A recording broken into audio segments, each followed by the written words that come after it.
Tak terima dituduh mencuri kalung, gadis ini dengan berani cium anak majikannya di depan semua orang. Sebelum cerita A dimulai, silahkan tulis di kolom komentar dari daerah mana saja teman-teman yang menonton cerita ini. Jangan lupa like dan subscribe agar channel ini bisa semakin berkembang dan mempersembahkan cerita yang lebih menarik lagi.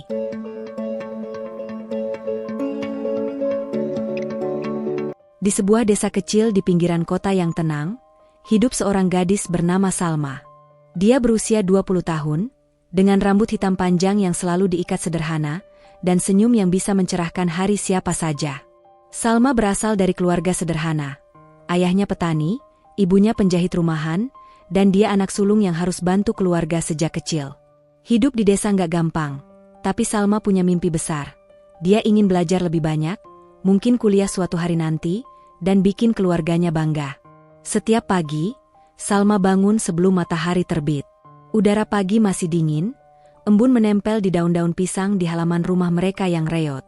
Dia bantu ibunya masak sarapan sederhana, nasi goreng dengan telur ceplok yang baunya menggoda seluruh rumah. "Cepet, Salma, nanti telat bersepeda ke kota," kata ibunya sambil aduk-aduk wajan di atas tungku kayu. Salma angguk, sambil potong bawang yang bikin matanya perih.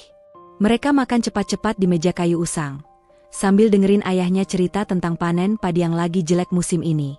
"Tahun ini susah, Nak. Kamu harus hemat ya," kata ayahnya dengan suara lelah, tapi Salma cuma senyum. "Tenang, yah, aku usaha yang terbaik." Setelah sarapan, Salma ambil sepedanya yang sudah agak karatan, tapi masih kuat. Jalan ke kota sekitar 10 kilometer. Lewat sawah hijau yang anginnya sepau-sepau bawa aroma tanah basah. Sepanjang jalan, dia lewat warung kecil di pinggir desa, di mana Mbok Siti lagi jualan gorengan. "Pagi, Salma. Hati-hati ya di kota," sapa Mbok Siti sambil angkat wajan. Salma balas senyum, "Iya, Mbok. Doain aku dapat gaji bulan ini tepat waktu." Tapi dalam hati, Salma sering mikir, kapan ya aku bisa bantu lebih banyak? Mungkin kalau kuliah, aku bisa jadi guru atau apa gitu. Kerjaannya sebagai pembantu rumah tangga di rumah keluarga Pak Hadi, seorang polisi berpangkat tinggi yang tinggal di perumahan elit. Rumah itu besar, mewah, dengan taman luas dan kolam ikan koi yang bikin Salma takjub setiap kali lihat. Ikan-ikan merah jingga itu berenang santai, airnya jernih bening, beda banget sama sungai keruh di desa. "Ini seperti istana," gumamnya dalam hati saat pertama kali masuk. Pintu gerbang besi hitamnya tinggi, dan pagar tembok putihnya bikin rumah ini kelihatan eksklusif. Salma harus lewat pos jaga keamanan setiap hari, nunjukin kartu identitas yang dia dapat dari Burina. Pak Hadi adalah komandan Polres. Orangnya tegas tapi adil katanya orang-orang. Dia jarang di rumah siang hari, selalu sibuk di kantor. Istrinya, Burina, adalah sosialita yang suka pamer perhiasan dan pesta. Burina tinggi kurus. Rambutnya selalu disisir rapi, dan suka pakai baju mahal yang bikin Salma iri diam-diam. Mereka punya satu anak laki-laki, Bagas, yang berusia 22 tahun dan lagi magang di kantor polisi ayahnya. Bagas tinggi, tampan, dengan mata tajam yang bikin Salma deg-degan tiap kali bertemu. Rambutnya pendek rapi, senyumnya hangat, dan suaranya dalam saat ngomong. Tapi Salma cuma pembantu, dia tahu batasnya. Jangan ngimpi yang enggak-enggak. Ingatkan diri sendiri setiap kali Bagas senyum ke arahnya, sambil buru-buru alihin pandangan ke lantai. Hari pertama Salma kerja di sana, Burina langsung kasih tugas berat. Bersihkan seluruh rumah, cuci baju keluarga, dan masak makan siang. Salma datang pagi-pagi, jam 6 tepat, dengan tas kain berisi baju ganti. "Mulai dari dapur ya, Salma. Cuci semua piring kemarin," perintah Burina sambil pegang secangkir kopi. Salma nggak komplain. Dia kerja dengan giat. Dapur rumah itu luas, lengkap dengan kompor gas modern dan kulkas besar yang dinginnya bikin Salma merinding.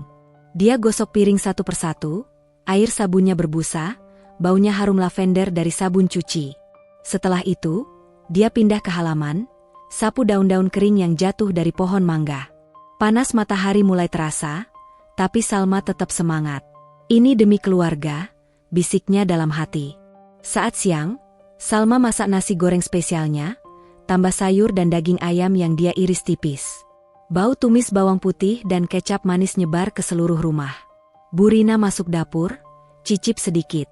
Lumayanlah, tapi jangan kebanyakan minyak ya besok, katanya sambil pegang kalung berlian favoritnya yang berkilauan di lehernya.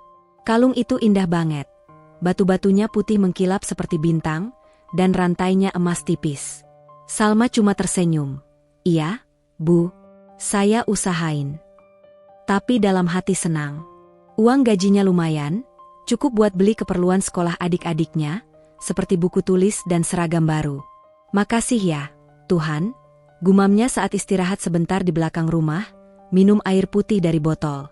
Seiring hari berlalu, Salma mulai terbiasa dengan rutinitas. Pagi-pagi dia sapu halaman, angkat daun-daun basah yang lembab, sambil dengerin suara burung berkicau dari pohon rindang. Siang masak, dia suka eksperimen dengan menu sederhana seperti sayur bayam atau ikan goreng, meski Bu Rina sering komplain kalau nggak sesuai selera. Sore lipat baju, Salma hati-hati lipat kemeja Pak Hadi yang kaku dan gaun Bu Rina yang halus. Kadang Bagas pulang siang dan minta kopi. Makasih, Salma. Kamu bikin kopinya enak banget, kata Bagas suatu hari, sambil tersenyum lebar saat duduk di meja makan. Kopi hitam panasnya mengepul, aroma pahitnya campur gula aren yang Salma tambahin sedikit. Salma merah mukanya, buru-buru balik ke dapur sambil pegang cangkir kosong. Cuma kopi biasa kok, Mas, jawabnya pelan, tapi hatinya berbunga-bunga. Bagas sering cerita singkat tentang hariannya, seperti kasus kecil yang lagi dia tangani di magang. Hari ini capek, Salma. Kamu gimana? Tanyanya sekali. Salma cuma jawab singkat, biasa aja, Mas. Kerja tetap kerja. Tapi nggak semuanya manis. Bu Rina sering cerewet, suka bandingin Salma dengan pembantu sebelumnya yang katanya lebih pintar. Jangan lupa lap meja sampai kinclong, ya? Kalau enggak, gaji dipotong. Bentaknya kadang-kadang saat Salma lagi gosok meja kayu jati yang licin. Suara bentakannya nyaring, bikin Salma merinding, tapi dia cuma angguk, tahan hati. Iya, Bu. Maaf, jawabnya pelan, sambil lanjut kerjanya. Pak Hadi jarang ikut campur, cuma bilang, jangan terlalu keras, Rina, tapi Bu Rina cuekin. Salma ingat mimpi keluarganya, jadi dia gigit bibir dan lanjut. Malam hari, saat pulang, dia cerita ke ibunya sambil duduk di teras rumah. Angin malam bawa aroma bunga melati dari kebun tetangga. Hari ini capek banget, Bu, tapi besok lanjut lagi. Gajinya buat beli obat ayah. Ibunya peluk dia, kamu hebat, Nak, sabar ya. Di desa, Salma punya teman dekat, Rina, bukan Bu Rina ya, tapi Rina yang sebaya dengannya. Rina kerja di warung makan pinggir jalan, rambutnya pendek keriting, dan suka gosip. Mereka sering ketemu sore hari saat Salma pulang. Gimana hari ini di rumah orang kaya itu? Tanya Rina suatu sore, sambil bagi gorengan panas yang renyah. Salma cerita sambil makan, capek, Rin. Bu Rina cerewet banget, tapi gajinya lumayan. Rina senyum, tapi matanya ada kilau iri. Enak ya, kamu bisa lihat orang-orang elit. Aku cuma di warung ini, bau minyak goreng mulu. Salma ketawa, jangan iri, Rin. Nanti kamu juga dapat kerja bagus. Tapi kadang Rina suka komentar sinis. Seperti, hati-hati ya, jangan sampai dicurigain curi barang mahal. Orang kaya suka gitu. Salma cuma geleng kepala, nggak mungkin lah. Aku jujur kok. Ada juga teman lain, si Andi, tetangga yang suka bantu ayah Salma di sawah. Andi lebih dukung, sering bilang, Salma, kamu kuat banget. Jangan dengerin omongan orang. Kerja keras pasti berbuah. Andi itu cowok sederhana, kerja sebagai buruh tani, tapi hatinya baik. Kadang dia antrin Salma pulang kalau hujan, naik motor tuanya yang berisik. Hati-hati ya di kota, katanya selalu. Salma senyum, makasih, Di. Kamu juga. Suatu malam, saat Salma lagi nyuci piring di rumah Pak Hadi, air keran mengalir deras, busa sabunnya licin di tangan. Lampu dapur kuning hangat, bayangan Salma terpantul di jendela gelap. Tiba-tiba Bagas masuk ke dapur, kaosnya basah keringat setelah lari pagi. Salma, kamu nggak capek kerja sampai malam? Tanyanya sambil ambil air dari kulkas. Suaranya lembut. Salma kaget, hampir jatuhin piring porselen yang licin. Nggak apa-apa, Mas. Biasa kok, jawabnya sambil buru-buru keringin tangan di celemek. Mereka ngobrol sebentar, tentang desa Salma yang hijau dengan sawah luas dan pohon kelapa tinggi, versus kota yang ramai dengan mobil klakson dan lampu neon. Bagas cerita tentang magangnya yang stres, hari ini ada kasus pencurian kecil, bikin pusing. Kamu gimana, Salma? Masih suka baca buku? Salma senyum malu, iya, Mas. Kemarin baca novel romansa pinjam dari Rina. Ceritanya bagus, tentang gadis desa yang berubah nasib. Bagas ketawa pelan, suaranya hangat seperti angin malam. Kamu mirip tokohnya, pintar dan kuat. Saat itu, Salma ngerasa ada yang beda. Jantungnya berdegup kencang, pipinya panas. Mungkin, ini awal dari sesuatu yang manis, pikirnya. Tapi dia cepat-cepat alihin pikiran. Jangan ngimpi, Sal. Kamu cuma pembantu. Hari-hari berikutnya, interaksi dengan keluarga Pak Hadi makin sering. Pak Hadi kadang pulang malam, dan Salma siapin makan malam sederhana seperti sup ayam hangat yang baunya harum jahe dan bawang merah. Terima kasih, Salma. Kamu seperti anak sendiri, kata Pak Hadi sekali, suaranya tegas tapi ramah. Salma senang, sama-sama, Pak. Bu Rina, meski cerewet, kadang puji kalau masakannya enak. Ini lumayan, Salma. Besok tambahin garam ya, katanya sambil pakai kalung berlian itu lagi, berkilau di bawah lampu kristal ruang tamu. Kalung itu sering dipakai Bu Rina, terutama saat ada tamu atau pesta kecil. Ini hadiah ulang tahun dari Pak Hadi. Mahal loh, cerita Bu Rina suatu hari sambil pegangnya, batu-batunya memantul cahaya seperti permata hidup. Salma cuma angguk kagum, cantik banget, Bu. Tapi dalam hati, dia mikir, hati-hati ya, jangan sampai dekat-dekat barang mahal itu. Suatu pagi, saat Salma lagi nyiram tanaman di taman, Bagas keluar dari kamar mandi, rambutnya basah. Salma, mau bantu nggak? Aku lagi latihan lari, tapi lupa bawa handuk. Salma buru-buru ambil handuk dari jemuran. Ini, Mas. Tangan mereka bersentuhan sebentar, hangat dan lembab, bikin Salma salah tingkah.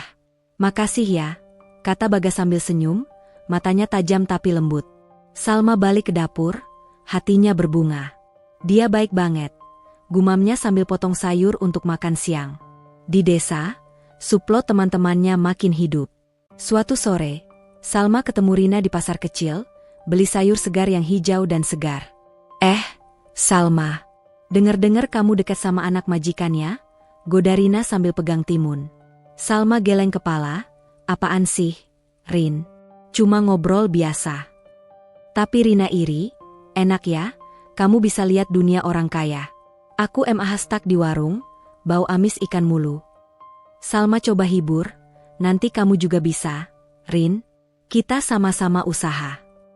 Tapi Rina suka komentar pedas. Hati-hati curi hati anaknya, nanti malah dituduh curi barang. Salma ketawa garing, tapi dalam hati agak takut. Sementara Andi, teman yang dukung, sering bantu. Suatu hari hujan deras, Salma telat pulang karena cuci baju lama. Andi datang dengan motor. Naik, Sal. Nanti basah kuyup. Hujan deras-derasnya, air ciprat ke baju mereka, tapi Andi senyum, kamu hebat kerja di sana. Jangan dengerin iri-iri orang. Salma senang, makasih, Di. Kamu sahabat terbaik. Hari demi hari, Salma bangun karakter sebagai gadis kuat tapi polos. Dia kuat tahan omelan Bu Rina, polos saat interaksi dengan Bagas yang bikin dia deg-degan. Suatu malam, saat bersihin kamar Bu Rina, dia lihat kalung berlian itu di atas meja rias, berkilau samar di bawah lampu tidur. Cantik ya, gumamnya, tapi buru-buru alihin, takut dicurigai. Dia lanjut lap cermin, gak sadar kalau Bu Rina lagi ngintip dari balik pintu, matanya curiga. Beberapa minggu kemudian, rutinitas makin intens. Salma mulai bantu Bu Rina siapin pesta kecil untuk teman-temannya. Bersihin ruang tamu sampai mengkilap. Salma, tamu-tamu penting dateng. Perintah Bu Rina sambil pakai kalung itu lagi, anting-anting berlian serasi berkilau di telinganya. Salma gosok lantai marmer yang dingin, bau poles kayu nyebar. Saat pesta, dia layanin minum, dengar obrolan para nyonya tentang gosip sosialita. Kalungku ini impor dari Eropa. Loh, pamer Bu Rina. Salma senyum sopan, tapi capek berdiri lama. Bagas sering bantu diam-diam, seperti angkat kotak minuman berat. Kamu istirahat dulu, Salma, bisiknya saat gak ada yang lihat. Salma tersipu, gak usah, Mas. Ini tugasku. Tapi hati Salma mulai terbuka, ada benih perasaan yang tumbuh pelan. Di desa, Rina makin iri saat Salma cerita tentang pesta. Wah, enak ya lihat orang kaya pesta. Kamu pasti iri pengen punya kalung kayak gitu. Salma geleng. Nggak, Rin. Aku seneng aja bisa kerja. Andi dukung, jangan dengerin, Sal. Kamu lebih berharga dari barang-barang itu. Suatu hari, saat Salma lagi jemur baju di halaman, angin bawa daun kering berterbangan, Bagas datang dari belakang. Salma, kamu suka lagu apa? Tanyanya tiba-tiba. Salma kaget. Lagu-lagu desa, Mas. Yang nyanyi tentang alam. Bagas senyum, nanti aku putar lagu buat kamu. Saat itu, Salma ngerasa dunia mereka dekat, meski beda kelas. Tapi hint bahaya mulai muncul. Bu Rina sering taruh kalung sembarangan, dan Salma selalu hati-hati lewatin. Suatu malam, saat bersihin, dia hampir sentuh kotak perhiasan, tapi mundur. Jangan, Sal. Bisa salah paham, pikirnya. Dia polos, gak sadar kalau iri orang sekitar, termasuk Rina yang mulai gosip ke orang lain. Salma itu deket banget sama anak majikan. Hati-hati curi hati atau curi barang. Hari-hari Salma penuh kontras.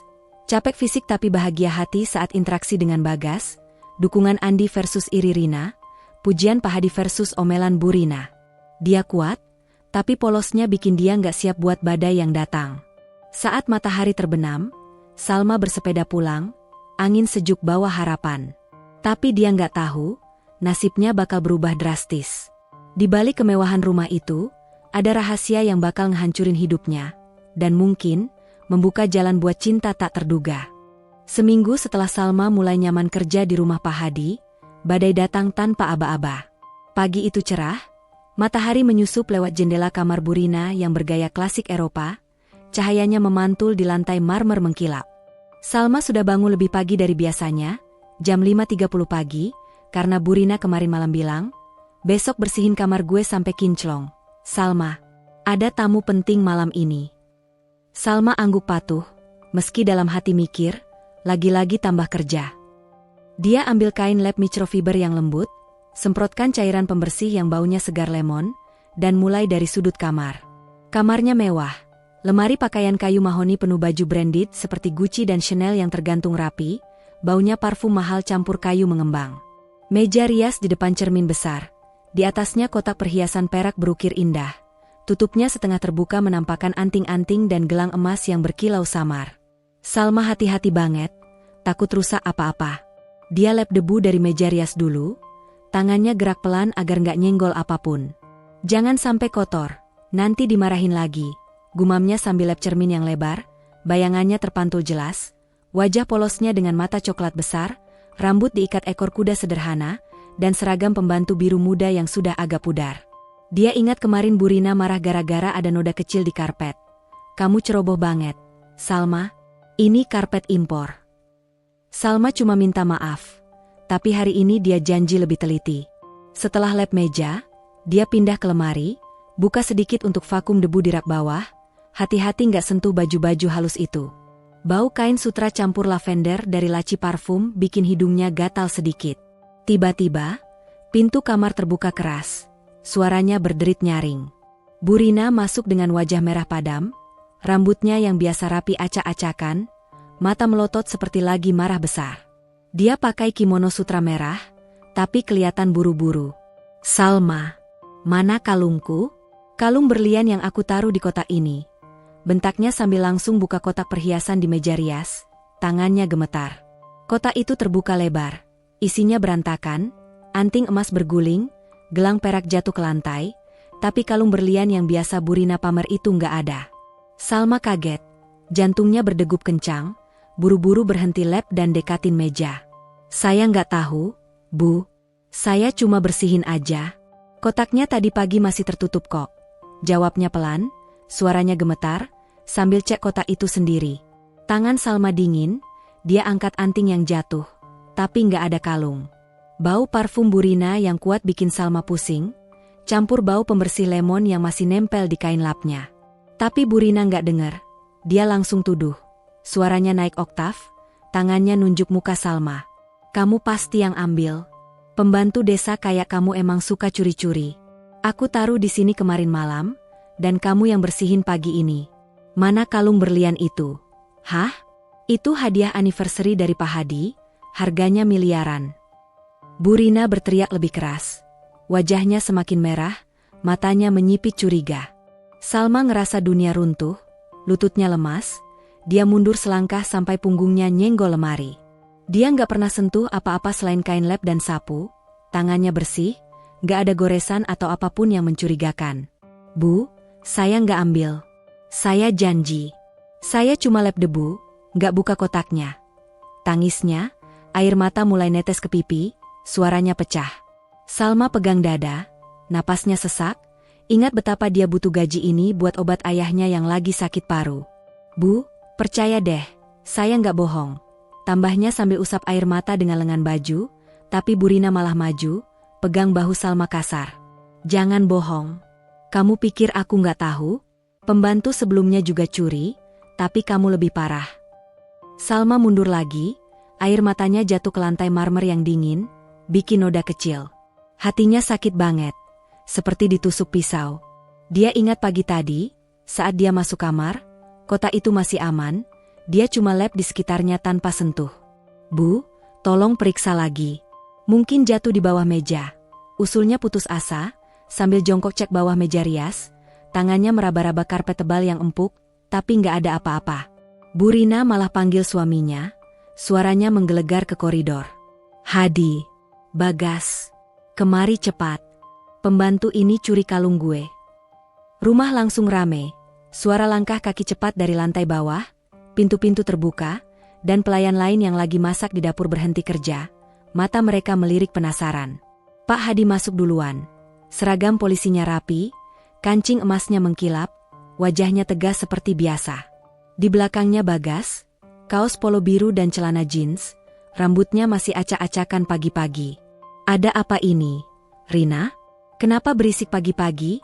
Tanya Pak Hadi, suaranya dalam dan berwibawa, tapi matanya langsung ke Salma yang lagi jongkok nangis. Bu Rina cerita panik, kalung berlian gue hilang. Dia yang bersihin kamar, pasti dia.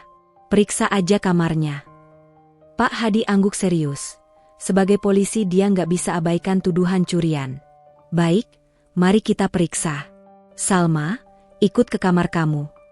Salma bangun pelan, air matanya masih netes. Ikut mereka ke kamar kecilnya di belakang rumah, yang cuma kasur tipis dan lemari kayu sederhana. Hatinya berdegup kencang, Tuhan, jangan biarin mereka salah paham. Di kamar Salma, Pak Hadi periksa tas kainnya, buka laci, bahkan angkat kasur. Nggak ada apa-apa, cuma baju ganti, sabun mandi murah, dan foto keluarga Salma yang kusut. Nggak ada di sini, Rina, kata Pak Hadi pelan, tapi Bu Rina tetap yakin, tangannya gemetar. Dia pasti sembunyiin di desa, atau di sepedanya. Tangkap dia, Hadi, kamu polisi kok diam aja. Bu Rina berteriak lebih keras, suaranya bergema di koridor rumah yang sepi.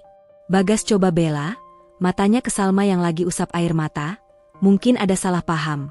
Bu, Salma kerja di sini udah seminggu, dia rajin kok. Mungkin kalungnya jatuh di tempat lain. Suaranya lembut, tapi Bu Rina cuekin. Kamu bela dia? Kamu nggak tahu orang desa kayak gini licik.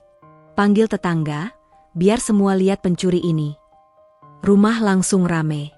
Bu Rina telepon tetangga-tetangganya, para istri polisi yang tinggal di perumahan elit itu, dan dalam hitungan menit, pintu depan dipenuhi orang penasaran. Mereka datang dengan piyama pagi, rambut acak-acakan, tapi mata berbinar gosip. Apa yang terjadi, Rin? Tanya Bu Sari, tetangga sebelah, sambil pegang tas tangan kecilnya. Bu Rina cerita dramatis, pembantu gue curi kalung berlian. Lihat nih, kotaknya kosong. Tetangga-tetangga berkerumun di kamar Bu Rina, nunjuk-nunjuk kotak perhiasan, bisik-bisik.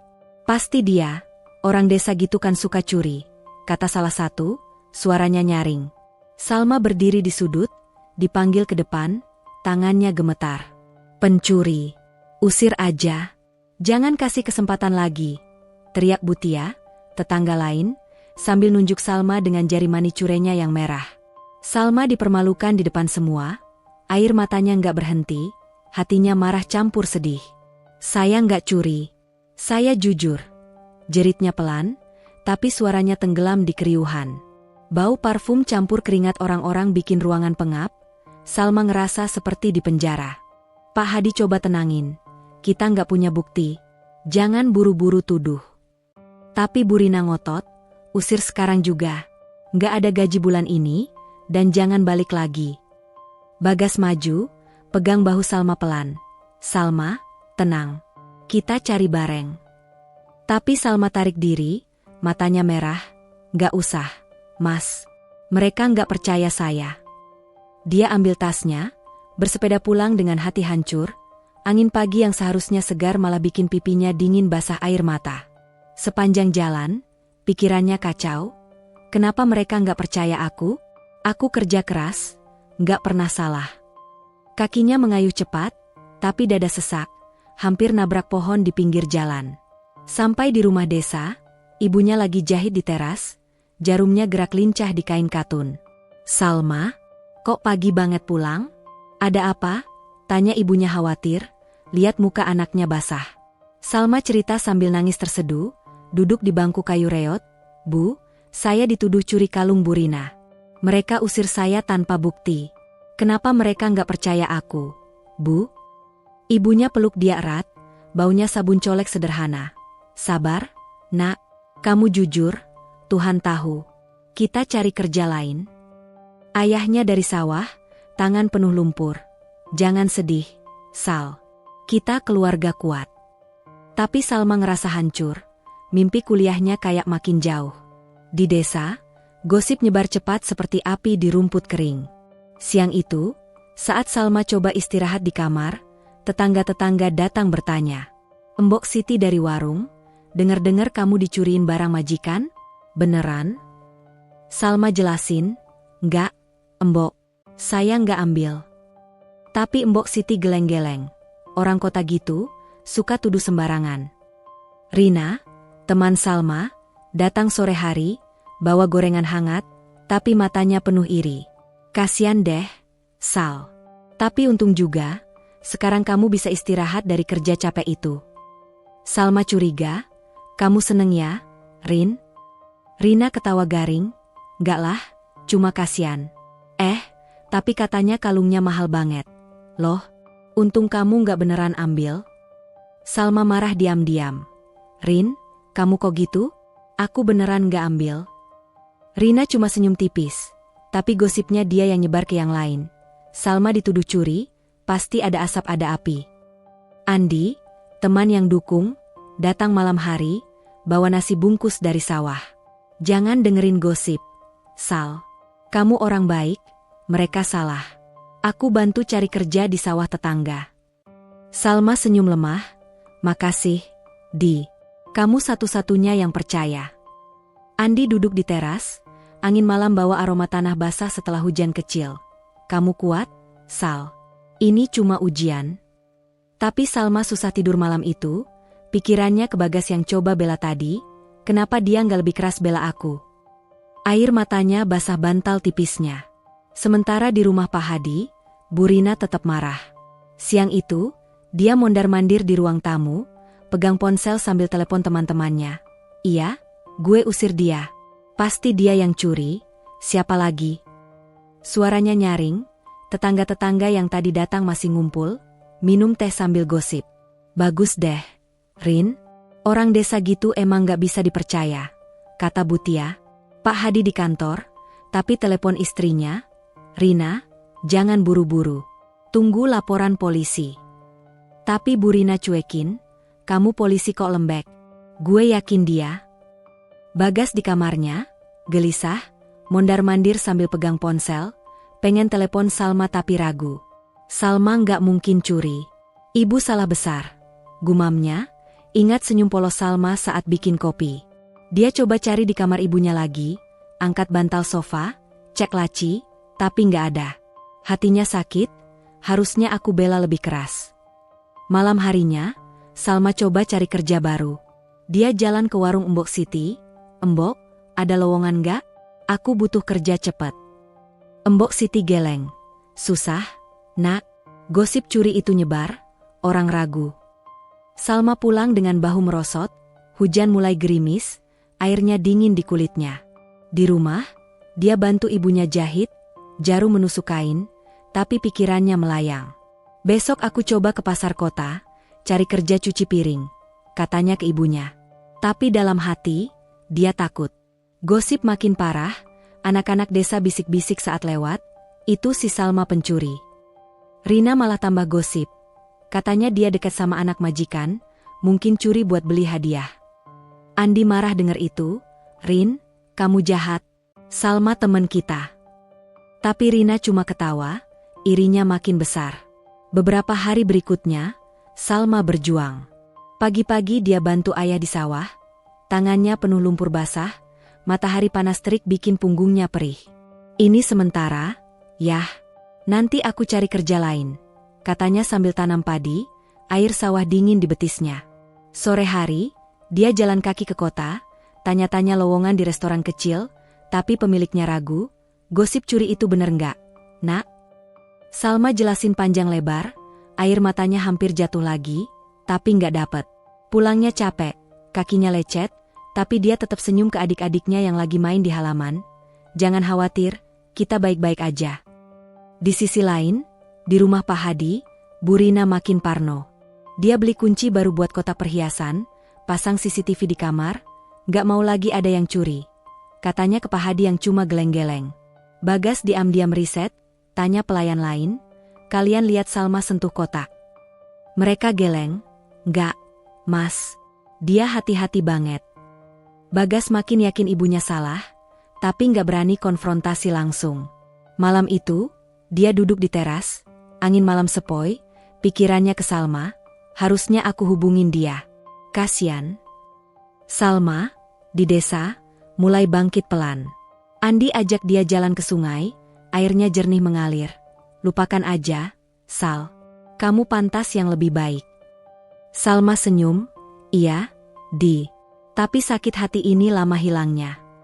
Rina datang lagi, pura-pura dukung, bawa kue. "Maaf ya kemarin, Sal. Aku cuma khawatir." Tapi Salma curiga. "Udah, Rin. Aku tahu kamu iri." Gosip tetap nyebar, tapi Salma kuat. Dia mulai jualan kue kecil-kecilan dari resep ibunya. Baunya manis kue kering nyebar di desa. Ini buat tambah uang sementara. 1 minggu berlalu, Salma masih cari kerja, tapi susah. Dia ingat Bagas, senyumnya yang hangat, tapi sekarang cuma sakit hati. Mungkin dia juga percaya aku curi, pikirnya sendirian di kamar, angin malam masuk lewat jendela reot. Di rumah Pak Hadi, Bu Rina tetap marah, tapi mulai ragu sedikit saat nggak ada berita polisi. Mungkin jatuh di pesta kemarin, gumamnya, tapi tetap tuduh Salma. Bagas nggak tahan, dia putuskan cari tahu sendiri, tapi rahasia itu masih tersembunyi. Hari-hari Salma penuh perjuangan, bantu sawah pagi, jualan siang, nangis malam. Tapi dia tetap kuat, polosnya bikin dia percaya keadilan bakal datang. Gosip desa makin liar, Rina tambah iri, Andi dukung setia. Di kota, Bagas gelisah, Bu Rina parno, Pak Hadi diam. Badai ini baru awal, tapi Salma nggak nyerah. Setelah diusir dari rumah Pak Hadi, hidup Salma berubah total. Hari itu, setelah bersepeda pulang dengan air mata mengering di pipi dan hati yang remuk, dia langsung ambruk di teras rumah kayu reot mereka. Angin siang yang panas membawa aroma tanah kering dari sawah, tapi Salma nggak ngerasa apa-apa selain dinginnya kesedihan yang merayap di dada. Ibunya, yang lagi jahit kain katun di depan pintu, langsung bangun dan peluk dia erat. "Salma, nak, kenapa pulang siang gini? Ada apa?"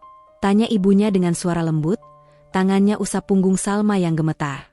Salma cuma bisa terseduh, cerita sambil sesenggukan, "Bu, mereka tuduh aku curi kalung Bu Rina. Usir aku tanpa bukti, gaji juga nggak dibayar penuh. Aku nggak ngapa-ngapain, Bu." Air matanya jatuh lagi, basahin baju ibunya yang bau sabun colek sederhana. Ayahnya dari sawah, tangan penuh lumpur coklat lengket, datang buru-buru. Sabar, nak, kita keluarga, kita lawan bareng, katanya, meski matanya khawatir lihat anak sulungnya yang biasanya ceria kini seperti layu. Malam itu, Salma nggak bisa tidur. Kamar kecilnya gelap, cuma cahaya bulan menyusup lewat celah jendela bambu, bikin bayangan panjang di dinding tanah liat. Dia meringkuk di kasur jerami tipis, bantalnya lembab air mata. Pikirannya melayang ke Bagas, cowok yang selama seminggu itu bikin hatinya berbunga diam-diam. Dulu, sebelum badai ini datang, mereka sering ngobrol diam-diam di sudut-sudut rumah. Kayak malam itu di dapur, saat Salma lagi nyuci piring dan Bagas masuk ambil air dingin dari kulkas. Bau sabun cuci piring campur aroma kopi sisa masih nempel di udara. "Salma, kamu mimpi apa kalau nggak kerja di sini?" tanya Bagas pelan, suaranya dalam seperti angin malam yang sejuk. Salma ingat betul, dia berhenti gosok piring sebentar, air keran masih menetes pelan. "Mimpi kuliah, Mas. Mau jadi guru, biar bisa bantu adik-adik di desa belajar gratis." Jawabnya malu-malu, pipinya panas. Bagas senyum, matanya tajam tapi hangat. "Kamu pintar, Salma. Jangan nyerah. Aku juga mimpi jadi polisi hebat kayak bapak. Tapi yang adil buat semua orang, gak pandang kayak miskin." Mereka ngobrol lama, Bagas cerita tentang kasus-kasus di magangnya yang bikin dia stres. Salma dengerin sambil senyum, "Kamu pasti bisa, Mas. Kamu baik hati." Saat itu, hati Salma berdegup kencang, seperti ada kupu-kupu beterbangan di perut. Sekarang, semua hilang. Kenapa dia nggak bela aku lebih keras tadi? Apa dia juga percaya aku curi? Gumam Salma sendirian, air matanya basahin bantal lagi. Flashback itu bikin dadanya sesak. Ingat senyum Bagas yang manis, tapi sekarang rasanya seperti pisau yang menusuk. Pagi berikutnya, Salma balik ke rutinitas desa yang sederhana tapi berat. Dia bantu ayah di sawah, angkat cangkul kayu yang kasar di tangan, lumpur dingin basah naik sampai betis. Matahari pagi terik, keringat netes ke mata, bikin perih, tapi Salma tetap gerak. "Yah, hari ini tanam padi ya?" tanyanya, suaranya datar, sambil tusuk tanah lembab yang bau amis pupuk organik. Ayahnya angguk, wajahnya keriput penuh garis lelah. "Iya, nak. Panennya masih lama, tapi kita usaha. Jangan mikirin yang kemarin." Salma coba senyum, tapi pikirannya melayang lagi ke Bagas. Dia ingat suatu sore di halaman rumah Pak Hadi, saat dia lagi jemur baju dan Bagas pulang magang. Angin sepoi bawa aroma bunga Kamboja dari taman. Bagas dekatin, "Salma, kamu suka desa atau kota?" tanyanya sambil bantu angkat keranjang basah yang berat. Tangan mereka bersentuhan sebentar, hangat dan kasar dari kerja sawah Salma versus lembut tangan Bagas. "Desa lebih tenang, Mas. Kota rame tapi dingin orangnya," jawab Salma, pipinya merona. Bagas ketawa pelan, "Aku pengen coba tinggal di desa suatu hari, jauh dari tekanan polisi." Saat itu, Salma ngerasa dekat, seperti ada ikatan tak terlihat. Tapi sekarang, di sawah, cangkulnya terasa lebih berat, air mata campur keringat jatuh ke tanah. "Semua hilang, Mas," bisiknya pelan, angin sawah bawa suaranya hilang. Salma mulai depresi, nggak mau keluar rumah. Hari kedua setelah diusir, dia cuma duduk di teras, tatap kosong ke sawah hijau yang bergoyang angin, tapi matanya nggak fokus. Ibunya khawatir, bawa nasi goreng sisa pagi yang dingin. "Kamu harus kuat, nak. Makan dulu, biar ada tenaga." Salma cuma angguk lemah, suap sedikit, tapi rasanya hambar seperti abu. "Bu, aku capek. Mereka hina aku di depan semua orang, kayak aku sampah," katanya, suaranya pecah, air mata netes lagi ke piring. Ibunya peluk dia, baunya kain jahit campur bau masak. "Kamu nggak sampah, Salma. Kamu gadis baik, Tuhan lihat usahamu. Besok bantu ayah lagi ya, jangan diam aja." Tapi Salma tetap meringkuk di kamar, tutup pintu bambu yang berderit, dengerin suara ayam berkokok sore dari luar. Dia nggak mau ketemu tetangga, takut gosip.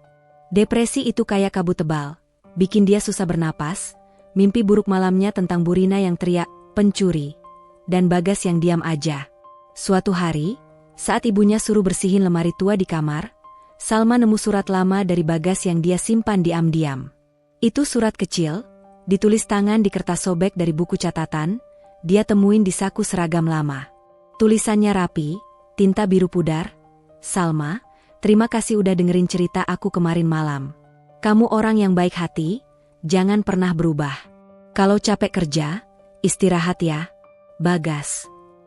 Salma ingat saat Bagas kasih surat itu, setelah ngobrol panjang di dapur tentang mimpi-mimpinya. Saat itu, bulan purnama bersinar terang lewat jendela, bau hujan baru turun campur aroma teh hangat yang mereka minum. Bagas bisik, ini buat kamu, biar ingat aku. Salma senyum malu, simpan di saku tanpa baca langsung. Sekarang, baca ulang, air matanya jatuh deras, basahin kertas sampai tinta luntur sedikit. Kenapa sekarang semua berubah? Mas? Kamu bilang aku pintar, tapi sekarang aku dianggap pencuri. Tangisnya pelan, tangannya gemetar pegang surat itu seperti harta karun yang hilang. Flashback romansa halus itu bikin hatinya perih. Ingat Bagas senyum saat bilang, kamu mirip adikku yang gak ada, Salma. Selalu cerah. Salma peluk surat itu ke dada, ngerasa sendirian di dunia yang tiba-tiba gelap. Sementara itu, di kota, Bagas gelisah parah. Di kamarnya yang luas dengan AC dingin berdengung pelan, dia mondar-mandir sambil pegang ponsel, layarnya mati karena nggak ada nomor Salma. Salma nggak mungkin curi, gumamnya sendirian, suaranya pelan tapi penuh keyakinan. Konflik internalnya makin dalam. Sebagai anak polisi, dia diajarin cari bukti, tapi ini tuduhan ke orang yang dia suka diam-diam. Dia ingat interaksi mereka. Suatu pagi di taman, Salma lagi nyiram bunga mawar merah yang harum. Bagas dekatin, kamu suka bunga apa, Salma? Tanyanya, bau tanah basah campur air semprot. Salma senyum polos. Mawar, Mas. Cantik tapi berduri. Bagas ketawa, kamu kayak mawar itu, kuat meski ada duri hidup. Saat itu, hati Bagas berdegup, dia suka kesederhanaan Salma yang beda dari gadis-gadis kota yang sombong. Tapi sekarang, ibunya salah tuduh, dan Bagas nggak berani lawan. Kalau aku bela terlalu keras, ibu marah besar. Tapi ini nggak adil, pikirnya, duduk di tepi kasur empuk, tangan usap rambut acak-acakan. Dia curiga ibunya salah. Ingat Bu Rina sering taruh barang sembarangan saat pesta, mungkin kalung jatuh di tas tamu. Tapi nggak berani bilang, takut keluarga ribut. Malam itu, Bagas nggak tidur, tatap langit-langit kamar, bintang nggak kelihatan karena polusi kota. Aku harus cari tahu, tapi gimana? Subplot di desa mulai hidup. Meski depresi, sifat baik Salma tetap muncul. Suatu pagi, tetangga Mbok Yem, yang sakit demam tinggi, minta tolong. Salma, tolong beliin obat di pasar. Ya? Kaki gue sakit nggak bisa jalan. Katanya lemah dari teras rumah gubuknya, bau obat tradisional jahe merah nyebar. Salma, meski lagi sedih, angguk, iya, Mbok, tunggu ya. Dia bersepeda ke pasar, beli obat paracetamol murah dan bubur ayam hangat. Baunya kuah kaldu gurih. Pulangnya, dia masak bubur tambah telur rebus, suapin Mbok Yem pelan. Makasih, Nak. Kamu baik meski lagi susah sendiri, kata Mbok Yem, tangan keriput pegang sendok. Salma senyum tipis, nggak apa-apa, Mbok. Kita saling bantu. Tapi gosip desa makin parah. Saat Salma lewat pasar, orang-orang bisik-bisik, itu si Salma yang dicuriin majikan. Hati-hati belanja sama dia, jangan-jangan ambil duit lebih. Seorang ibu tutup dompetnya erat, pasti ada benarnya tuduhan itu. Salma dengar, hatinya perih, tapi dia tetap beli sayur dan pulang tanpa balas. Ada yang bela, seperti Andi. Sore itu, Andi datang ke rumah Salma, bawa ikan segar dari sungai, baunya amis segar. Salma, jangan dengerin gosip. Kamu orang baik, aku tahu. Kemarin aku denger Rina nyebar cerita bohong. Katanya kamu dekat sama anak majikan buat curi hati dan barang. Andi duduk di bangku teras, angin sore bawa daun kering berterbangan. Salma cerita sambil potong ikan, pisau tajamnya gerak lincah. Iya, Di. Rina iri banget. Dulu dia bilang pengen kerja di kota kayak aku, sekarang malah seneng lihat aku jatuh. Andi angguk. Dia emang gitu. Tapi kamu kuat, Sal. Aku bantu apa aja, mau sawah atau jualan. Salma senyum lemah. Makasih, Di. Kamu sahabat sejati. Mereka ngobrol lama. Andi cerita tentang rencana panen, bikin Salma sedikit lega. Tapi Rina datang malamnya, pura-pura minta maaf. Sal, maaf ya gosipnya. Aku cuma cerita apa adanya. Tapi matanya licik. Salma curiga. Udah, Rin, aku tahu maksudmu. Depresi Salma makin dalam. Dia mulai susah makan, berat badannya turun, pipinya cekung. Ibunya khawatir, bikin bubur manis jahe hangat, baunya manis pedas. Makan, nak, jangan sakit tambah. Salma suap sedikit, tapi pikirannya ke Bagas lagi. Flashback romansa halus. Ingat suatu malam hujan deras, Salma lagi lipat baju di ruang cuci, air hujan deras-derasnya di atap seng berdentam. Bagas masuk basah kuyup. Salma, pinjem handuk dong. Salma kasih. Tangan mereka basah bersentuhan, hangat meski dingin hujan. Kamu gak takut hujan, Mas?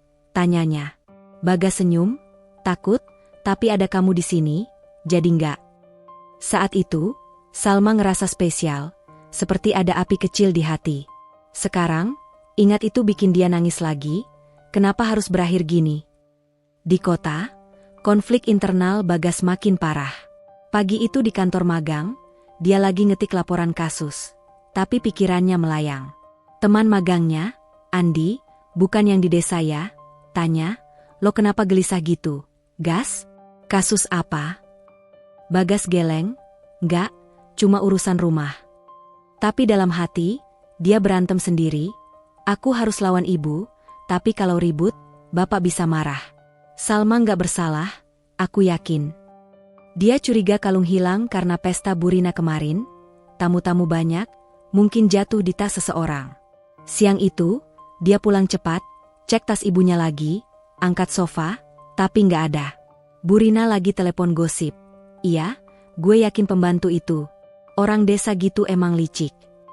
Bagas denger, marah tapi diam, masuk kamar dan pukul bantal empuk. Kenapa ibu nggak percaya bukti? Salma jujur. Malamnya, dia googling cara cari barang hilang, tapi nggak nemu jawaban. Aku harus ke desa. Lihat Salma, pikirnya, hati berdegup campur takut dan rindu. Suplot tetangga sakit lanjut. Beberapa hari kemudian, Embok Yem tambah parah, demamnya nggak turun. Salma, meski depresi, dengar dari ibunya, nak, Embok Yem butuh bantuan. Kamu bisa? Salma angguk. Iya, Bu. Aku coba. Dia bersepeda lagi ke pasar, beli obat lebih banyak, tambah buah pepaya matang yang manis asam. Di rumah Embok Yem, bau keringat sakit campur obat tradisional, Salma rebus jahe dan madu, suapin pelan. Mbak Salma, kamu baik banget. Meski lagi susah, tetap bantu orang. Kata Embok Yem lemah, tangan pegang gelas hangat. Salma senyum, kita tetangga, Embok. Nggak enak lihat sakit sendirian. Tapi saat pulang, gosip lagi-lagi nyerang. Di jalan, sekelompok ibu-ibu bisik, dia bantu Embok Yem, tapi katanya curi di kota. Hati-hati, jangan kasih kesempatan. Salma dengar, hatinya perih, tapi dia tetap angkat dagu. Biarin aja, aku tahu siapa diri aku. Gosip desa makin parah. Rina nyebar cerita ke anak muda desa, Salma dekat sama Bagas, mungkin curi kalung buat beli hadiah romantis. Mereka ketawa di warung, suara nyaring bikin Salma yang lagi lewat merinding. Andi bela, kalian jahat. Salma nggak gitu. Rina, lo iri aja karena dia pernah ke kota. Rina balas sinis. Iri apa? Aku nggak butuh kerja hina kayak gitu. Salma dengar dari kejauhan, pulang dengan mata basah, tapi dia mulai bangkit. Dia bantu ibunya jual kain jahitan, duduk di pasar, angin siang bawa bau gorengan tetangga. Mau kain murah? Bu? Bagus buat baju, tawarinya, suaranya pelan tapi tegas. Beberapa beli, bilang, kamu kasihan, Sal. Semangat ya. Itu bikin dia sedikit kuat. Ibunya tetap khawatir, malam-malam bikin teh jahe hangat, baunya pedas manis. Kamu harus kuat, nak. Jangan biarin depresi ini makan kamu. Salma angguk. Iya, Bu. Aku coba. Tapi flashback ke Bagas tetap datang. Ingat saat Bagas kasih coklat kecil sisa magang? Ini buat kamu, biar semangat kerja. Manisnya coklat meleleh di mulut, bikin Salma senyum. Sekarang, dia cuma bisa peluk surat itu. Kapan aku bisa lupain? Bagas di kota makin gelisah. Dia mulai selidiki diam-diam, tanya pelayan rumah, "Kalian lihat kalung Bu Rina kemarin?" Mereka geleng, "Nggak, Mas. Salma nggak deket-deket kotak itu." Konfliknya makin dalam, makan malam keluarga tegang, Bu Rina cerita gosip, pasti dia jual kalung itu di pasar gelap. Bagas diam, tapi dalam hati berontak. Ibu salah besar. Aku harus buktiin. Pak Hadi bilang, "Rina, tunggu bukti. Jangan tuduh sembarangan." Tapi Bu Rina cuekin. Bagas putuskan, besok aku ke desa diam-diam. Harus lihat Salma, minta maaf. Hari-hari Salma penuh emosi campur. Sedih depresi, tapi sifat baiknya muncul saat bantu tetangga. Gosip parah dari Rina bikin sakit hati, tapi bela Andi bikin harapan. Flashback romansa halus ke Bagas bikin rindu, tapi juga perih. Ibunya dukung, ayahnya motivasi. Suatu sore, saat Salma lagi duduk di sungai, air jernih mengalir pelan, angin bawa daun hijau, dia bisik, "Aku harus bangkit." Tapi cliffhanger datang. Saat matahari terbenam, motor asing berhenti di pinggir desa. Bagas turun, topi fedora nutupin muka, tatap rumah Salma dari jauh, hati berdegup. Aku harus bilang maaf. Salma di teras, nggak sadar, tapi angin kayak bisik rahasia. Seminggu kemudian, fakta mengejutkan muncul seperti petir di siang bolong, mengguncang rumah Pak Hadi yang selama ini tenang di balik dinding mewahnya. Pagi itu, Bu Rina lagi sibuk siapin pesta ulang tahun kecil untuk teman-teman sosialitanya. Ruang tamu dipenuhi kotak hadiah berbungkus kertas mengkilap dan meja penuh kue-kue manis yang baunya vanila nyebar ke seluruh rumah. Dia lagi cek tas-tas tamu yang ditinggal kemarin setelah pesta dadakan, tas-tas branded seperti Louis Vuitton dan Gucci yang bertumpuk di sudut sofa kulit empuk. "Mana tas Bulia? Dia kemarin lupa bawa pulang." Gumam Bu Rina sambil angkat tas hitam glossy itu, tangannya gerak lincah tapi hati-hatinya karena takut rusak. Tasnya berat. Dia buka resletingnya setengah, dan tiba-tiba matanya melebar. Di dalam, terselip di antara dompet kulit dan lipstik merah, ada kilauan familiar, kalung berlian favoritnya, rantai emas tipisnya kusut dengan tisu parfum. Batu-batunya putih berkilau seperti salju di bawah cahaya lampu kristal ruang tamu. Bu Rina terdiam, tangannya gemetar pegang kalung itu, napasnya tersendat. Ini kalung gue? Kok di tas Bulia?" Bisiknya pelan, wajahnya pucat pasi, ingat betapa dia tuduh Salma habis-habisan seminggu lalu. Bau parfum Bulia yang manis bunga mawar masih nempel di tas, campur bau kue yang baru dipanggang, bikin perut Bu Rina mual. Dia buru-buru ambil ponsel, telepon Bulia dengan suara gemetar, "Lia, kamu di mana? Tas kamu gue temuin dan kalung gue di dalamnya. Kamu ambil?" Suara Bulia di seberang panik. "Apa? Gue nggak tahu, Rin. Mungkin jatuh pas pesta, dan masuk ke tas gue. Gue janji nggak sengaja." Tapi Bu Rina nggak percaya awalnya. Dia langsung ke kamar, buka kotak perhiasan lagi, cek ulang, dan sadar, kalung itu memang hilang pas pesta, bukan gara-gara Salma bersihin kamar. "Ya Tuhan, gue salah besar." Gumamnya, duduk di tepi tempat tidur sutra halus, tangan tutup muka, air mata mulai netes pelan ke gaun tidurnya yang lembut. Semua terdiam di rumah itu. Pelayan lain yang lagi nyapu halaman berhenti, mata mereka melirik penasaran dari balik jendela, tapi nggak berani komentar. Bu Rina ngerasa malu campur takut. Ingat betapa dia hina Salma di depan tetangga, pencuri desa, jeritnya waktu itu. Sekarang, terlambat buat Salma. Gadis itu udah diusir, gosip nyebar, dan hidupnya hancur. Sementara itu, Bagas, yang selama ini riset sendiri diam-diam, makin yakin ibunya salah. Sejak Salma diusir, Bagas nggak bisa tenang. Setiap malam, di kamarnya yang dingin ber-AC, dia duduk di meja belajar kayu mahoni, layar laptop menyala terang, googling cara kalung hilang bisa muncul di tas orang lain. Pesta itu ramai, tamu banyak, mungkin jatuh dan terselip. Gumamnya pelan, tangan usap dagu, matanya lelah karena kurang tidur. Dia tanya pelayan rumah secara diam-diam, "Kalian ingat Bulia kemarin dekat meja rias?" Mereka angguk ragu, Iya, Mas. Dia pinjam lipstik Bu Rina. Bagas catat di notes ponselnya, hati berdegup campur marah dan rindu. Konflik internalnya makin dalam. Sebagai anak polisi, dia tahu tuduhan tanpa bukti salah, tapi lawan ibu berarti ribut keluarga. Aku harus ke desa, lihat Salma, minta maaf, pikirnya, tapi ragu karena takut ketahuan Pak Hadi. Suatu pagi, saat Bu Rina telepon dia dari rumah, "Bagas, kalung gue ketemu di tas Bulia." Dia bilang gak sengaja, tapi gue yakin dia curi. Bagas di kantor magang, pegang ponsel erat. "Bu, ini bukti Salma gak salah. Kita harus minta maaf ke dia." Bu Rina diam sebentar. Suaranya pelan, gue malu, gas. Tapi terlambat, dia pasti benci kita." Bagas tutup telepon, hati berapi-api, "Nggak terlambat. Aku pergi sekarang." Bagas ambil cuti magang sehari. Naik motor butut pinjaman teman agar nggak kelihatan mewah, helm nutupin muka, dan berangkat ke desa Salma siang itu. Jalan berbatu bergelombang bikin motor goyang, debu tanah liat nempel di baju kaosnya yang sederhana, angin panas bawa aroma sawah hijau yang subur. Hatinya campur aduk, rindu senyum polos Salma, marah ke ibu, dan takut Salma tolak dia. Apa dia mau dengar? "Aku cuma bisa minta maaf," gumamnya pelan, mata tajamnya tatap jalan lurus ke depan. Sampai desa, matahari siang terik, anak-anak main bola di pinggir sawah, suara tawa mereka riang beda sama hati Bagas yang berat. Dia parkir motor di balik pohon beringin besar, jalan kaki pelan ke rumah Salma yang reot, atap sengnya berkarat, halaman depan penuh ayam berkeliaran. Salma lagi duduk di teras, bantu ibunya jahit kain katun biru muda, jarum lincah menusuk kain, baunya benang baru campur angin sawah segar.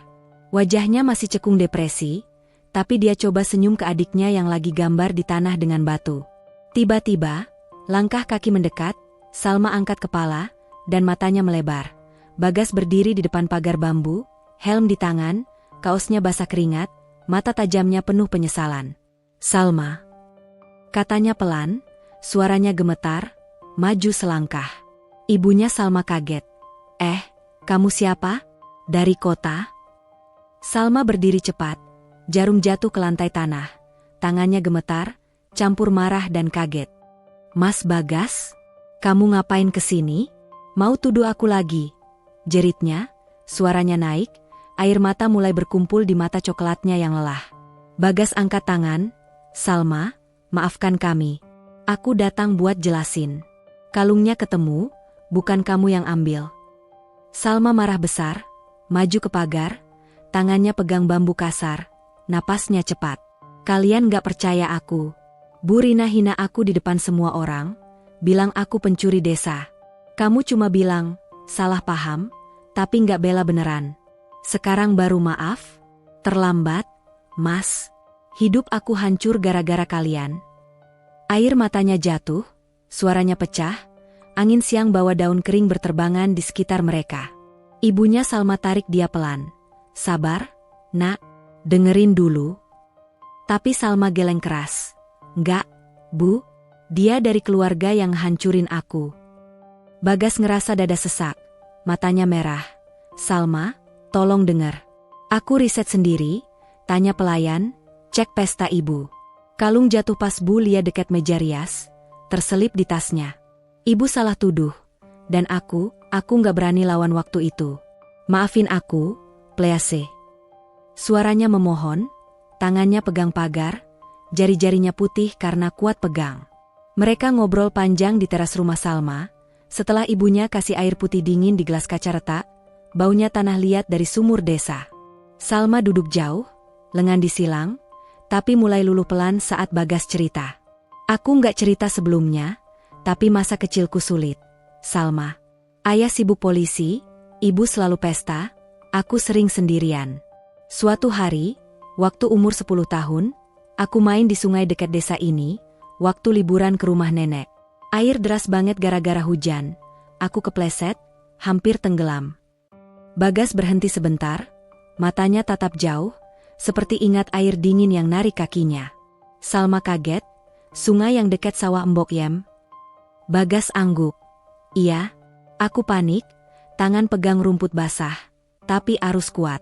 Tiba-tiba, ada gadis kecil, rambut ekor kuda, tarik tangan aku pakai bambu panjang. Pegang ini, Mas, jangan lepas, jeritnya. Itu kamu, Salma. Kamu umur 8 tahun waktu itu, tapi kamu selamatkan aku dari kecelakaan. Nenek cerita, kamu anak tetangga yang baik hati. Flashback muncul di pikiran Salma, seperti film lama yang pudar tapi jelas. Dia ingat hari hujan deras itu, langit abu-abu gelap, air sungai keruh berbuih naik tinggi karena banjir musiman. Salma lagi main di pinggir, cari kayu apung buat main kapal-kapalan sama adiknya, bajunya basah kuyup, baunya lumpur amis nempel di kulit. Tiba-tiba, jeritan anak cowok dari tengah sungai. Tolong, aku nggak bisa berenang. Salma lari ke tepi, lihat anak kota itu, muka pucat, tangan meronta air deras yang suaranya menggelegar seperti guntur. Tanpa pikir panjang, Salma ambil bambu panjang yang jatuh dari pohon, lari ke air dangkal, pegang ini, tarik pelan. Jeritnya, suaranya kecil tapi tegas, angin hujan ciprat muka. Anak itu pegang bambu, Salma tarik kuat-kuat, kakinya selip di lumpur licin, hampir ikut jatuh, tapi dia gigit bibir, tarik sampai anak itu naik ke tepi, batuk-batuk basah kuyup. Makasih, Mbak, kata anak itu lemah, mata tajamnya tatap Salma penuh syukur. Neneknya datang buru-buru, peluk cucunya. Kamu penyelamat, Nak. Nama kamu siapa? Salma senyum polos. Salma, Nek, nggak apa-apa. Saat itu, Salma nggak tahu anak itu Bagas. Cuma ingat sebagai mas kecil yang hampir tenggelam. Sekarang, dengar cerita Bagas, air mata Salma jatuh lagi, tapi campur terharu. Itu kamu? Aku nggak ingat jelas, Mas. Cuma ingat anak kota yang baik hati, kasih permen setelahnya. Bagas angguk, suaranya bergetar. Iya, itu aku. Kamu selamatkan nyawa aku waktu kecil. Makanya, pas ketemu lagi di rumah, aku langsung suka sama kamu. Kamu polos, kuat, beda dari orang-orang di sekitar aku. Tapi aku nggak bilang, takut aneh.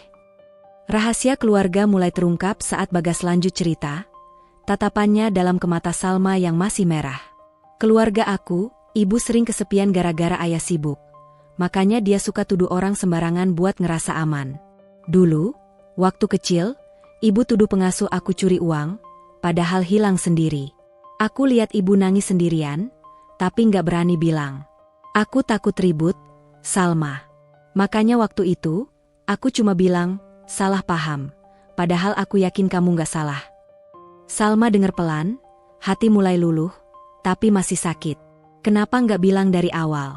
Mas, aku pikir kamu juga percaya aku curi. Sakit banget, diusir kayak gitu, gosip di desa nyebar, teman-teman iri malah tambah gosip. Dialog mendalam lanjut, angin sore mulai sepoi di teras, bawa aroma masakan Ibu Salma dari dapur, sayur bayam tumis bawang putih yang harum. Bagas maju duduk di bangku kayu reot, dekat Salma tapi nggak terlalu, tangannya gelisah pegang lutut. Aku salah besar, Salma. Setelah kamu pergi, aku riset tiap malam. Tanya Bulia langsung, dia akui nggak sengaja ambil, pesta rame, dia pikir kalungnya anting, masukin tas. Ibu marah ke dia, tapi sekarang malu sendiri. Ayah bilang, kita harus minta maaf, Rina. Tapi aku nggak tunggu, aku datang sendiri. Salma tatap dia, mata coklatnya penuh emosi. Minta maaf nggak cukup, Mas. Hidup aku berubah. Aku depresi, nggak mau keluar rumah, bantu sawah aja capek hati. Adik-adik tanya kenapa kakak sedih. Ibu khawatir. Kamu tahu rasanya dianggap pencuri di depan tetangga. Suaranya naik pelan, tangan pegang lengan sendiri, seperti lindung hati yang luka. Bagas angguk, matanya berkaca. Aku tahu, Salma. Aku bayangin tiap hari. Makanya aku gelisah. Konflik sendiri, bela kamu berarti lawan ibu, tapi diam berarti hianati hati. Kamu selamatkan aku dulu, sekarang giliran aku selamatkan nama baik kamu. Biar aku yang bilang ke desa, ke pasar, bahwa kamu gak salah. Ketegangan romansa mulai terasa, jarak mereka dekat, angin bawa bau sabun mandi sederhana dari baju Salma campur keringat Bagas dari perjalanan. Salma tatap dia lama, ingat flashback romansa halus. Suatu malam di rumah, hujan rintik pelan di atap, Bagas bisik di dapur. Salma, kalau aku polisi hebat, aku janji lindung orang kaya kamu. Saat itu, tangan Bagas hampir pegang tangan Salma, hangat dan ragu. Sekarang, di teras desa, Salma ngerasa getar yang sama, tapi campur marah. Lindung? Kamu biarin aku diusir. Mas, aku pikir kamu suka aku, tapi ternyata cuma kasihan. Bagas maju, pegang tangan Salma pelan, dingin tangan Salma panas di telapaknya yang kasar. Bukan kasihan, Salma. Aku suka kamu sejak pertama ngobrol. Kamu beda, polos tapi kuat. Maafin aku, tolong. Biar kita mulai lagi, aku janji. Salma tarik tangan pelan, tapi nggak kasar, hati luluh sedikit, air mata jatuh lagi. Mulai lagi? Gimana, Mas? Keluarga kamu kaya, aku desa. Dan sakit hati ini nggak hilang gitu aja. Rahasia keluarga lanjut terungkap saat Bagas cerita lebih dalam, suaranya pelan seperti bisik angin. Keluarga aku punya rahasia, Salma. Ayah sering stres gara-gara kasus korupsi polisi, ibu kompensasi dengan belanja dan pesta. Dulu, waktu aku kecil, setelah kamu selamatkan aku dari sungai, nenek cerita ke ayah, cucumu diselamatkan gadis desa baik hati. Ayah janji bantu desa, tapi lupa karena sibuk. Aku ingat itu, makanya pas ketemu kamu lagi, rasanya takdir. Salma dengar, hati bergetar, flashback lengkap. Setelah selamat, Bagas kecil kasih permen lollipop merah. Makasih, Mbak. Nanti aku balas ya. Salma kecil ketawa. Gak usah, Mas. Aku seneng aja kamu selamat.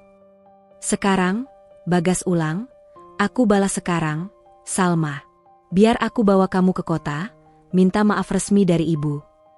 Dialog makin mendalam, matahari sore jingga menyinari teras, bayangan panjang mereka saling tumpang tindih. Salma mulai luluh, tapi masih sakit hati, suaranya campur emosi. Aku percaya kamu, Mas. Tapi butuh waktu. Gosip di desa parah, Rina nyebar cerita bohong, Andi bela aku, tapi tetangga ragu. Kamu janji beneran bantu bersihin nama aku? Bagas angguk tegas. Janji. Besok aku ajak ibu ke sini, atau aku yang bilang di pasar desa. Dan aku suka kamu, Salma. Bukan karena jasa, tapi karena kamu. Ketegangan romansa puncak saat Bagas pegang tangan lagi, jari-jarinya saling terkait pelan, hangat yang bikin Salma deg-degan seperti pertama kali. Aku juga suka kamu, Mas.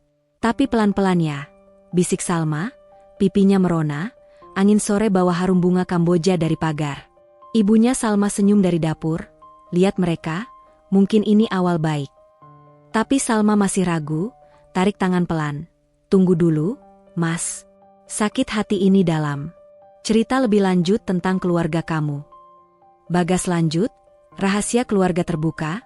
Ibu pernah depresi setelah ayah hampir mati tugas. Tuduh orang sembarangan buat ngerasa kontrol. Aku takut ulang itu, makanya diam. Tapi sekarang, aku berubah. Salma angguk, mulai paham, hati luluh lebih dalam. Mereka ngobrol sampai malam, bintang muncul di langit desa gelap, suara jangkrik nyanyi riang. Bagas pulang dengan janji, besok aku balik, bawa bukti. Salma di teras sendirian, pegang tangan yang tadi disentuh, hati campur bahagia dan sakit. Mungkin ada harapan. Tapi ketegangan romansa tetap ada, rahasia masa lalu bikin ikatan mereka lebih kuat, meski luka masih segar.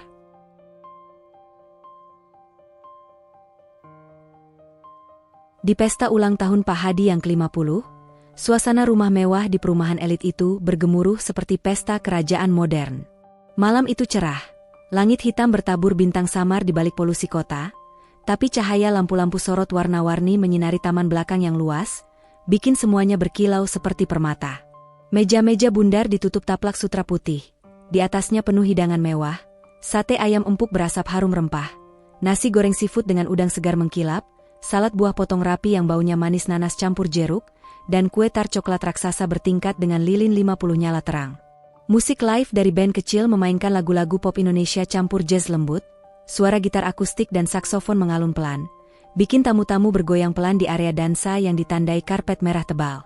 Aroma bunga mawar merah dan lili putih dari dekorasi floral aranyemen menyebar ke udara malam yang sejuk, campur bau parfum mahal para tamu, sosialita berpakaian gaun berkilau, pejabat polisi dengan jas rapi, dan keluarga besar yang datang dari jauh. Pak Hadi berdiri di tengah. Seragam polisinya diganti jas hitam tailor made yang pas badan. Senyum lebar di wajah tegasnya saat potong kue tart dengan pedang upacara simbolis, hadiah dari rekan kerjanya. Terima kasih semuanya. Malam ini spesial buat keluarga kita, katanya lantang, suaranya bergema lewat mikrofon nirkabel, disambut tepuk tangan meriah dan sorak-sorai. Bu Rina di sampingnya, gaun merah marun panjang mengalir anggun, kalung berlian, yang sempat hilang, kembali berkilau di lehernya, batu-batunya memantul cahaya seperti bintang jatuh. Dia senyum ke tamu, tapi matanya sesekali gelisah. Ingat kejadian seminggu lalu dengan Salma yang masih bikin dia malu diam-diam. Selamat ulang tahun, Pak. Semoga panjang umur. Sapa Bulia, teman yang tasnya pernah jadi tempat kalung hilang, sambil peluk Bu Rina pelan. Bu Rina balas senyum kaku, makasih, Lia. Untung kalungnya ketemu ya. Tamu-tamu sekitar 100 orang. Termasuk tetangga elit, rekan polisi, dan saudara dari luar kota, ngobrol rame di sudut-sudut, gelas wine merah dan sampahnya berbuih dikocok pelan, suara tawa nyaring campur denting gelas. Bagas, anak tunggal Pak Hadi, berdiri agak menjauh di pinggir taman, jas hitamnya rapi tapi wajahnya tegang. Sejak kejadian Salma, dia sering gelisah, pikirannya melayang ke desa kecil itu setiap malam. Hari ini, setelah datang ke desa kemarin dan ngobrol panjang dengan Salma, hatinya campur aduk, rindu, penyesalan, dan harapan. Salma bilang butuh waktu, tapi aku yakin dia datang malam ini. Gumamnya pelan, tangan pegang gelas jus jeruk dingin yang embunnya netes ke jari. Dia udah cerita ke ayah soal rahasia masa kecil, dan Pak Hadi setuju undang Salma sebagai tamu kehormatan buat minta maaf resmi. Bu Rina masih ragu, dia pasti benci kita, Hadi. Gosipnya nyebar.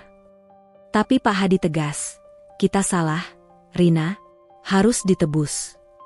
Bagas tatap jam tangan, dia janji datang jam 8. Semoga nggak berubah pikiran. Pukul 7.45 malam, pintu gerbang terbuka pelan, dan Salma muncul seperti bayangan dari masa lalu yang hidup kembali. Dia datang dengan sepeda tua yang dipinjam Andi, baju sederhana tapi rapi, kebaya putih sutra murah yang ibunya jahit khusus, rok panjang hitam, dan selendang tipis biru muda yang nutupin bahu rampingnya. Rambutnya diikat rapi dengan jepit bunga kecil, wajah polos tanpa makeup, tapi senyum tipisnya penuh tekad. Bau tanah desa masih nempel samar di bajunya setelah perjalanan panjang, beda banget sama aroma parfum mewah para tamu. Hatinya berdegup kencang, tangan pegang setang motor erat sampai jari putih. Aku datang buat buktiin diri, bukan balas dendam, bisiknya dalam hati. Ingat obrolan kemarin dengan Bagas di teras rumah? Datang ke pesta ayah, Salma.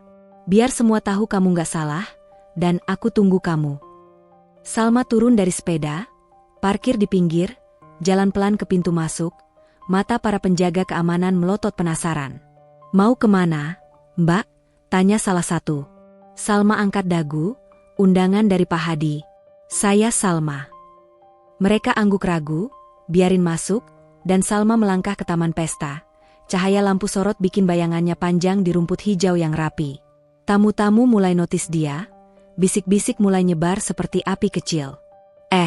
Itu Salma? Pembantu yang dituduh curi? Bisik Butia ke Busari, suara mereka nyaring di tengah musik jazz yang lembut. Butia, dengan gaun kuning cerah dan anting chandelier berkilau, tatap Salma dari atas ke bawah. Berani banget datang. Pasti mau cari masalah. Busari angguk, gelas wine di tangan berputar pelan. Iya, Rin pasti marah lihat dia. Salma ngerasa tatapan itu seperti jarum, tapi dia tetap maju, cari Bagas di kerumunan. Bau makanan mewah campur parfum bikin hidungnya gatal, suara tawa tamu nyaring di telinga. Pak Hadi lihat dia duluan, senyum ramah, maju sambut, Salma, terima kasih sudah datang.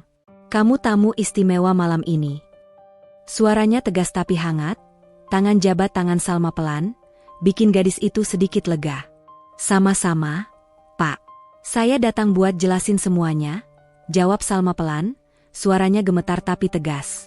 Bu Rina, yang lagi ngobrol dengan Bulia di dekat meja kue, berbalik dan pucat pasi saat lihat Salma. Wajahnya kaku, gaun merahnya kayak darah di bawah cahaya kuning lampu. "Kamu ngapain di sini?" tanyanya tajam, suara naik sedikit, tamu sekitar langsung hening, mata mereka tertuju. Bulia tarik lengan Bu Rina pelan. "Rin, tenang.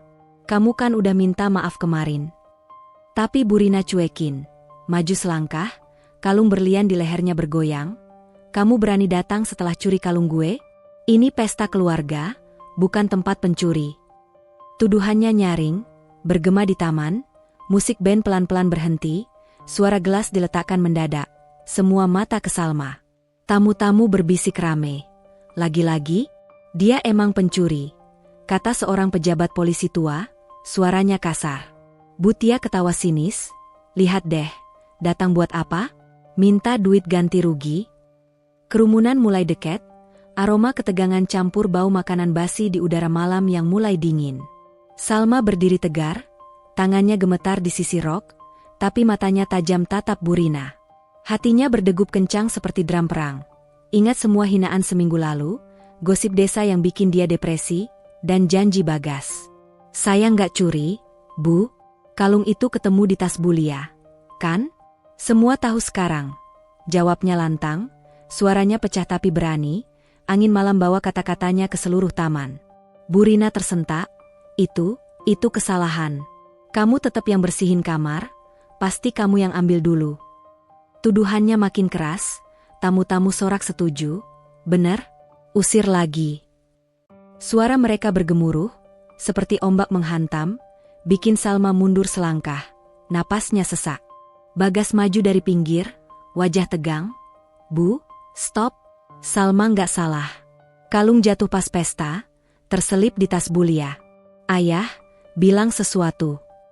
Pak Hadi angkat tangan, "Tenang semua.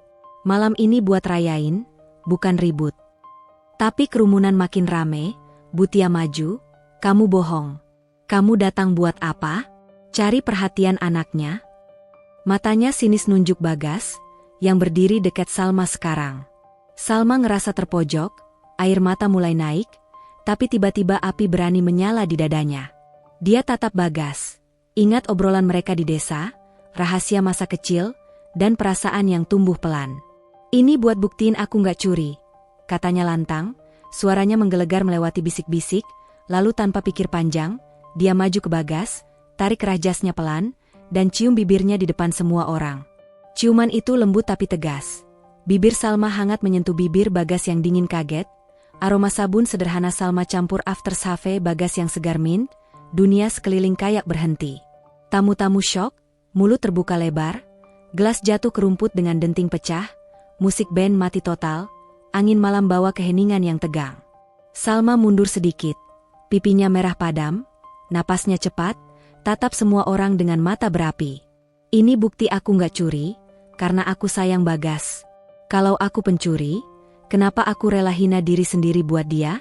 Aku datang bukan buat balas dendam, tapi buat bersihin nama baik aku." Suaranya lantang, bergema di taman, tangannya pegang lengan Bagas erat, seperti jangkar di badai. Semua terdiam, mulut ternganga, Bu Rina pucat pasi, tangannya tutup mulut, gaun merahnya kayak layu. "Apa-apa ini?" bisiknya, mata melebar ke anaknya. Bu Tia mundur. "Gila, ini skandal." Bulia pegang dada, "Rina, anakmu suka pembantu." Tamu-tamu berbisik panik. "Syok banget, anak polisi berpangkat tinggi sama gadis desa." Suara mereka campur kaget dan gosip, seperti lebah sarang yang diganggu, tapi nggak ada yang berani maju. Bagas, yang awalnya kaget matanya melebar, tiba-tiba balas cium Salma lebih dalam, tangannya peluk pinggang ramping Salma pelan, ciuman itu hangat dan penuh janji, bibirnya lembut tapi tegas, bikin Salma deg-degan tapi aman. Tamu-tamu makin syok, suara kecil mulai muncul dari yang penasaran. "Wah, romantis nih." Tapi Bu Rina maju. "Bagas, lepas. Ini memalukan." Suaranya pecah, air mata netes ke pipi, kalung berlian bergoyang liar. Pak Hadi angkat tangan lagi, "Cukup, semua duduk. Malam ini kita rayain, tapi ada yang harus dijelasin." Dia tarik mikrofon, suaranya berwibawa, "Teman-teman, ada kesalahpahaman seminggu lalu. Salma dituduh curi kalung istri saya, tapi ketemu di tas tamu. Dia nggak salah. Dan dia pernah selamatkan nyawa anak saya waktu kecil. Rahasia terungkap saat Pak Hadi cerita. Suaranya lantang tapi emosional, taman hening total, cuma suara angin malam dan jangkrik samar. Waktu Bagas umur 10, dia hampir tenggelam di sungai desa saat liburan ke neneknya. Salma, yang waktu itu 8 tahun, tarik dia pakai bambu, selamatkan nyawa anak saya. Itu jasa besar, dan kami baru sadar.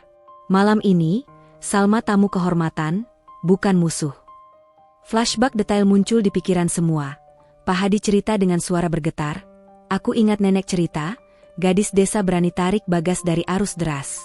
Air sungai banjir, hujan deras, tapi dia nggak takut. Salma angguk pelan, air mata netes. Saya nggak ingat jelas, Pak. Cuma ingat anak kecil yang panik, saya tarik aja. Bagas peluk bahu Salma, itu kamu, Salma. Makanya aku selalu suka kamu. Reaksi massa campur aduk. Bu Rina ambruk ke kursi, tangan tutup muka. Ya Tuhan, gue salah besar. Maafin aku, Salma. Suaranya pecah, tamu-tamu mulai tepuk tangan pelan.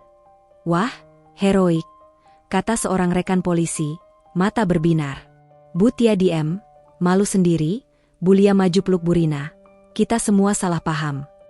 Kerumunan mulai bubar pelan, musik nyala lagi, tapi gosip berubah jadi pujian. Gadis desa selamatkan anak komandan, romantis banget.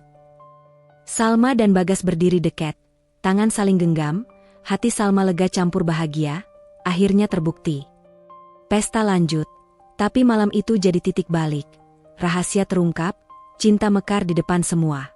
Setelah ciuman dramatis itu di pesta ulang tahun Pak Hadi, suasana taman belakang rumah mewah itu langsung kacau balau seperti sarang tawon yang diganggu. Musik band yang tadi sempat mati total sekarang nyala lagi pelan-pelan, tapi nggak ada yang dengerin. Semua mata masih tertuju ke Salma dan Bagas yang berdiri saling peluk di tengah kerumunan. Bibir mereka baru aja berpisah, napas masih tersengal. Cahaya lampu sorot warna-warni yang tadi bikin pesta meriah sekarang kayak sorotan interogasi, memantul di gaun-gaun berkilau para tamu yang mulutnya masih ternganga. Aroma sate ayam yang tadi menggoda sekarang terasa pengap campur bau keringat tegang dari badan orang-orang, dan suara bisik-bisik gosip meledak seperti popcorn di panci panas. Anak komandan polisi cium pembantu desa? Ini skandal besar. Jerit Bu Tia dari sudut. Suaranya nyaring menusuk, tangannya pegang dada seolah kaget setengah mati, anting candeliernya bergoyang liar. Bu Sari di sebelahnya tutup mulut dengan tangan berhias cincin berlian.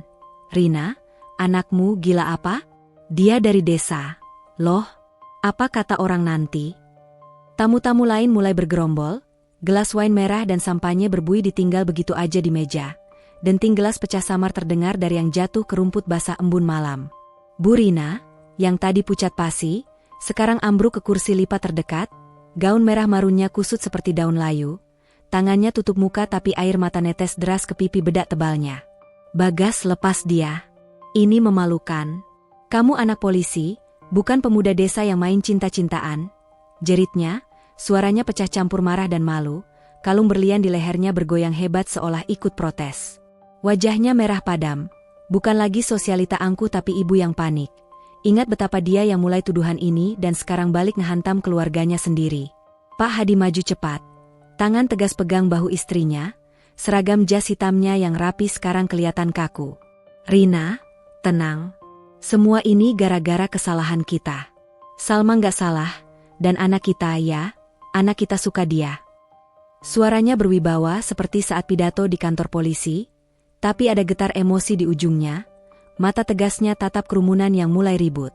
Teman-teman, ini urusan keluarga. Pesta lanjut, tapi izinkan kami selesaikan ini.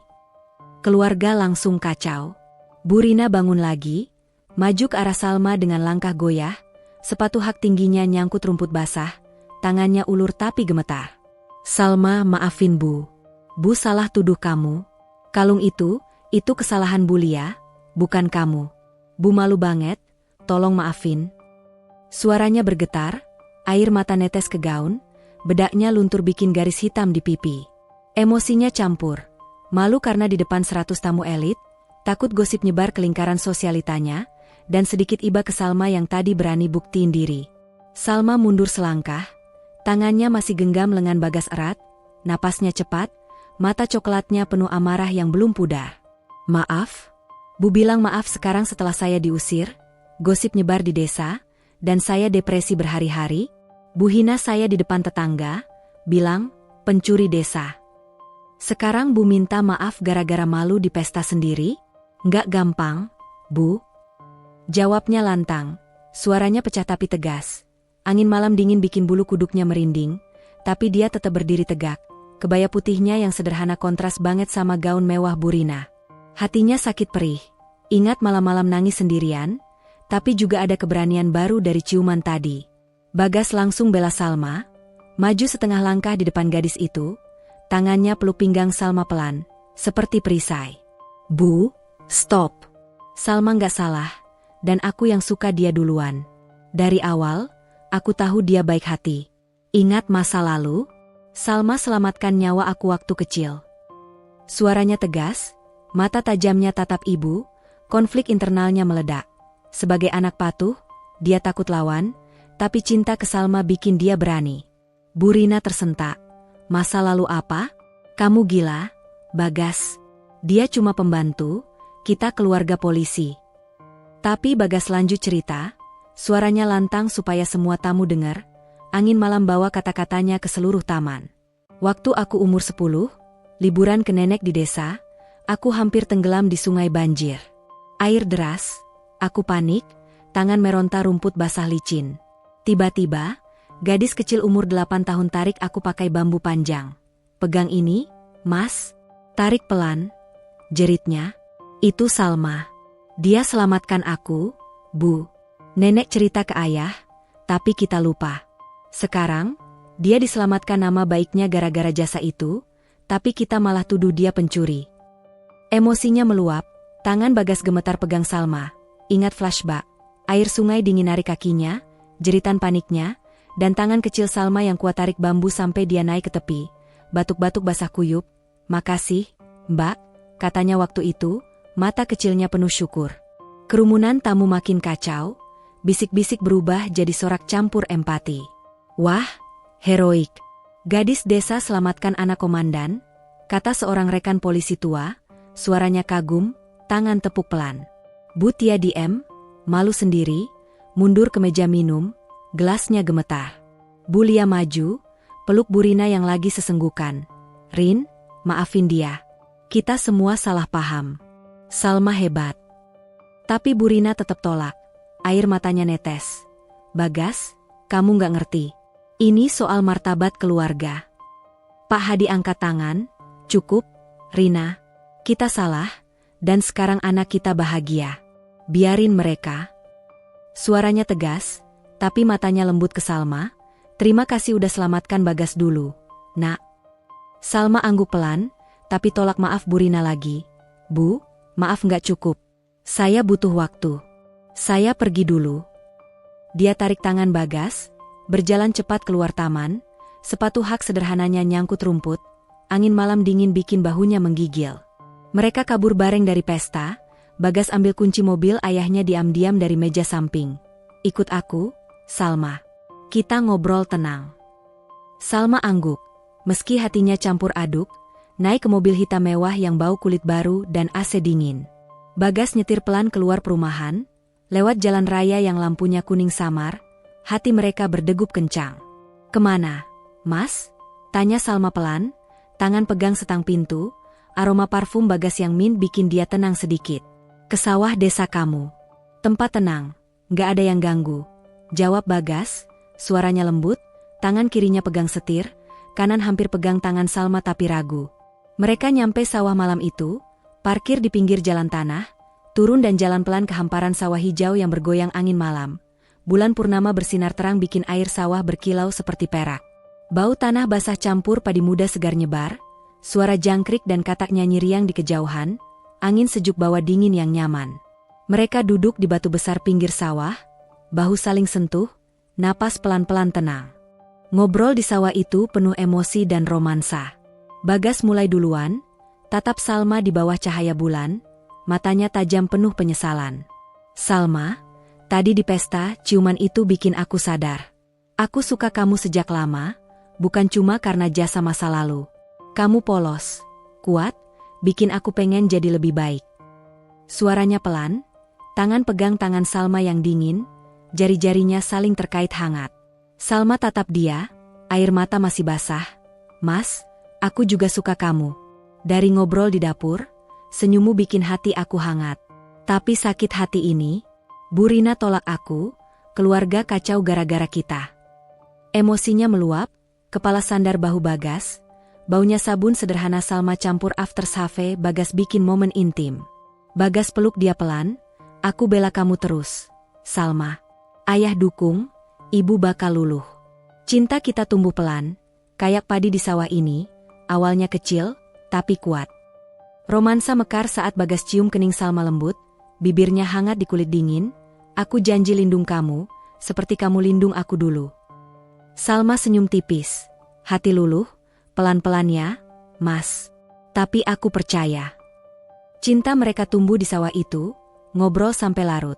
Bagas cerita mimpi jadi polisi adil, Salma cerita mimpi kuliah, tangan saling genggam, angin malam bawa janji diam. Tapi suplot ancaman muncul tiba-tiba. Saat mereka lagi peluk, ponsel Bagas bunyi, nomor tak dikenal.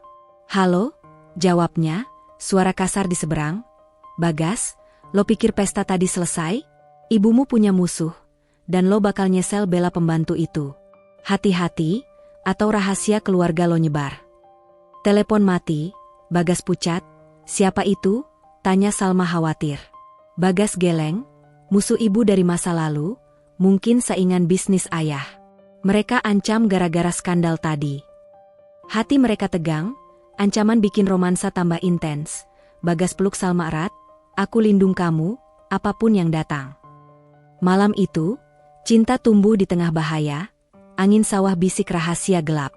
Musuh Bu Rina ternyata dalang dibalik tuduhan palsu yang bikin hidup Salma hancur lebur seminggu lalu, dan rahasia itu mulai terkuak seperti kabut pagi yang perlahan tersingkap di sawah desa. Malam itu, setelah telepon ancaman misterius di pinggir sawah, Bagas dan Salma nggak bisa tenang. Mereka duduk di batu besar yang dingin lembab, angin malam sepau-sepau bawa aroma padi muda yang segar campur tanah basah setelah gerimis kecil. Suara jangkrik nyanyi riang di kejauhan kayak soundtrack misteri yang bikin bulu kuduk merinding. Bagas pegang ponselnya erat, layar masih gelap setelah panggilan tadi, wajahnya tegang di bawah cahaya bulan purnama yang samar-samar menyinari wajahnya yang tampan tapi lelah. Siapa itu? Mas? Suaranya kasar banget, kayak orang marah lama, tanya Salma pelan, tangannya gemetar pegang lengan Bagas, kebaya putihnya yang sederhana sekarang kusut karena angin dan pelukan tadi, baunya sabun colek desa campur keringat tegang. Hatinya berdegup kencang, campur rindu romansa yang baru mekar dan takut akan ancaman yang gak jelas. Bagas tarik napas dalam, tangan kanannya usap rambut acak-acakan, matanya tajam tatap ke kegelapan sawah yang bergoyang pelan. Aku gak tahu pasti, Salma, tapi suaranya familiar, kayak orang yang pernah dengar di pesta ibu. Dia bilang, musuh ibu, dan rahasia keluarga lo nyebar. Pasti ada hubungannya sama tuduhan curi kalung itu. Ibu kan sering ribut sama orang-orang di lingkaran sosialitanya, saingan bisnis atau gosip lama. Suaranya pelan tapi tegas, konflik internalnya muncul lagi. Sebagai anak polisi magang, dia pengen selidiki sendiri, tapi takut bahaya ke Salma yang baru aja dia akui cinta. Salma angguk, meski dadanya sesak. Kalau gitu, kita harus cari tahu bareng, Mas. Aku nggak mau hidup aku hancur lagi gara-gara orang jahat. Dan, aku percaya kamu bisa lindung aku. Matanya coklat polos tatap Bagas penuh harapan. Tangan mereka saling genggam lebih erat, hangat yang bikin ketegangan malam itu sedikit reda. Cinta mereka yang baru tumbuh kayak akar padi di sawah, kuat meski di tanah basah penuh lumpur.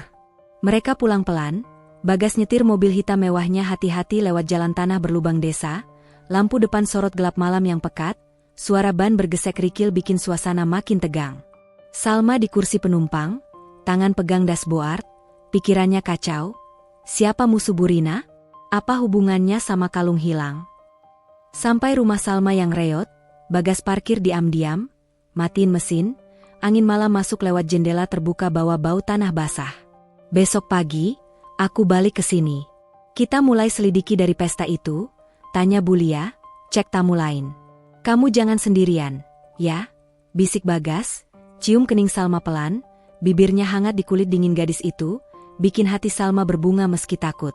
Iya, Mas.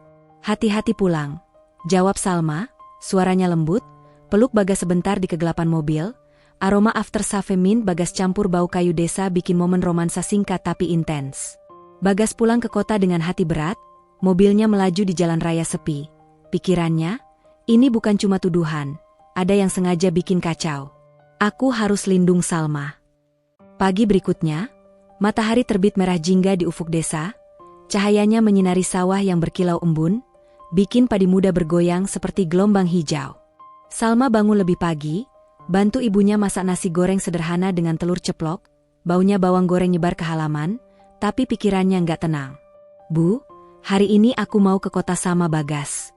Kita cari tahu siapa yang ancam tadi malam, katanya pelan sambil aduk wajan di atas tungku kayu yang berasap. Ibunya khawatir, tangan keriput pegang spatula. Hati-hati, nak, jangan sampai bahaya lagi. Salma angguk, tapi hati berdegup. Misteri ini bikin adrenalin naik, tapi cinta ke Bagas bikin dia berani. Andi datang pagi itu, bawa beras segar dari sawah, baunya padi basah. Sal, denger lo lagi ribut sama orang kota. Aku ikut nggak? Tanyanya, mata prianya penuh dukung. Salma senyum, nggak dulu, Di. Ini urusan pribadi. Tapi makasih ya. Rina lewat depan rumah, mata iri tatap Salma, lagi pacaran sama anak majikan? Hati-hati, jangan sampai dituduh lagi. Sindirnya sinis, suaranya nyaring bikin tetangga lirik. Salma abaikan, tapi gosip desa tambah panas, bikin ketegangan naik. Bagas datang jam 9 pagi, motor bututnya berhenti di depan rumah Salma, helm di tangan, kaos polo biru sederhana dan celana jeans bikin dia kelihatan biasa aja, nggak kayak anak polisi elit. Siap, Salma? Kita mulai dari Bulia dulu, katanya, senyum tipis tapi mata tajam penuh tekad. Salma naik bonceng, tangan peluk pinggang Bagas erat, angin pagi sejuk bikin rambutnya beterbangan, hati berdegup campur excited dan takut. Mereka ke rumah Bulia di perumahan elit, jalan raya ramai mobil mewah, suara klakson nyaring, beda banget sama desa yang tenang. Bulia buka pintu, gaun rumah sutra pinknya kusut, wajah kaget lihat mereka. Bagas? Salma? Ada apa pagi-pagi?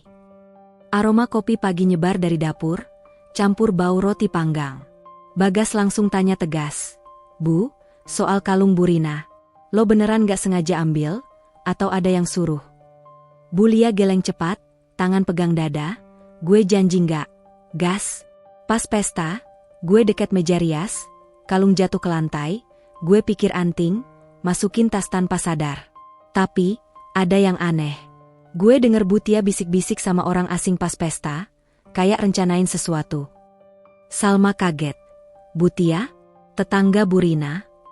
Bulia angguk. Iya, dia saingan Rin soal posisi sosialita. Mungkin dia dalang, biar Rin malu. Misteri mulai terkuak, ketegangan naik saat mereka selidiki bareng. Bagas dan Salma ke rumah Butia siang itu, matahari terik bikin aspal panas, keringat netes di punggung Salma yang peluk Bagas di motor. Rumah Butia mewah, taman penuh patung marmer, pelayan buka pintu dengan tatapan curiga.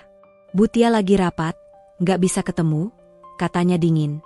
Tapi Bagas tegas, tunjukkan kartu magang polisinya, ini urusan resmi. Bilang soal kalung Burina.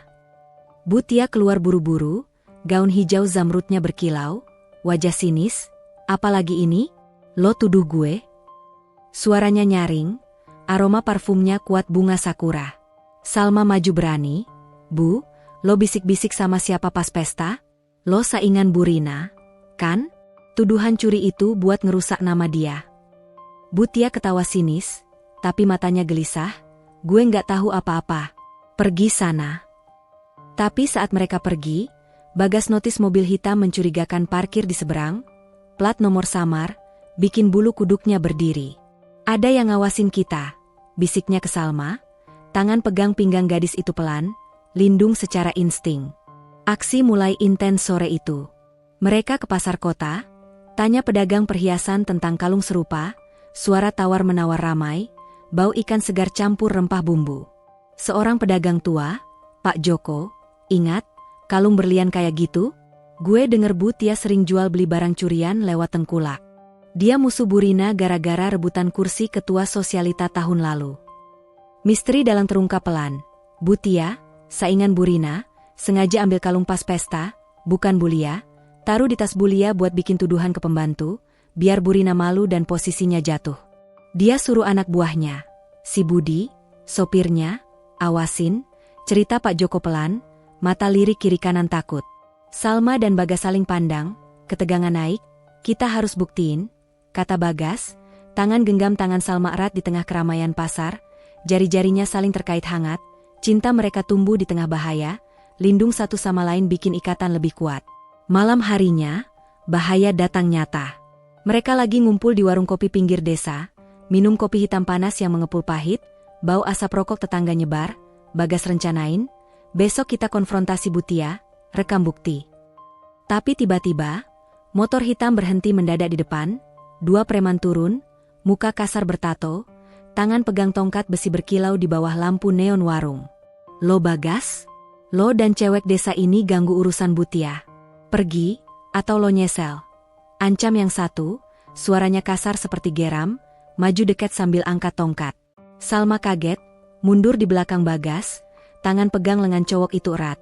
Mas, hati-hati. Bagas berdiri tegas, posisi bela seperti latihan polisi. Kalian siapa? Ini urusan hukum.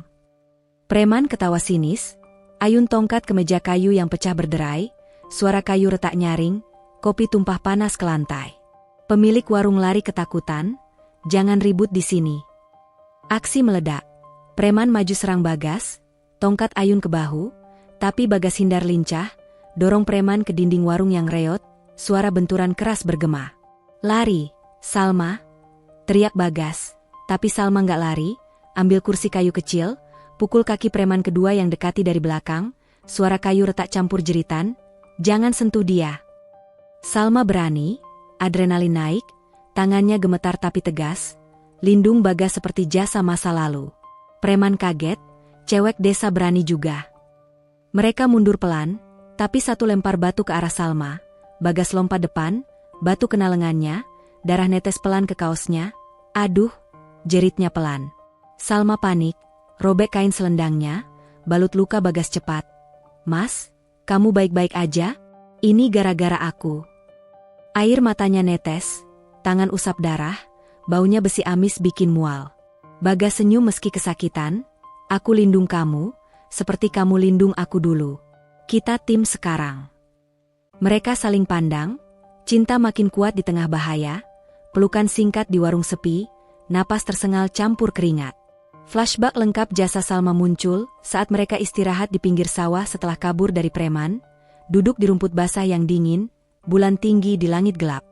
Bagas cerita ulang, suaranya pelan tapi emosional, tangan pegang luka yang dibalut kain Salma. Ingat nggak, Salma? Waktu itu hujan deras, langit abu-abu gelap kayak malam siang, sungai banjir naik tinggi gara-gara hujan musiman. Aku umur 10, lagi main sama sepupu di pinggir sungai dekat rumah nenek, cari ikan kecil pakai jaring bambu. Air deras tiba-tiba naik, arus kuat narik kakiku, aku kepleset ke lumpur licin, jatuh ke tengah sungai. Tolong, nenek! Jeritku panik, tangan meronta air keruh yang bau amis lumpur, rumput basah selip dari genggaman, jantungku berdegup kayak mau copot. Air masuk mulut, batuk-batuk, aku pikir ini akhir. Tiba-tiba, suara jeritan kecil dari tepi, pegang bambu ini, Mas, tarik pelan, jangan panik.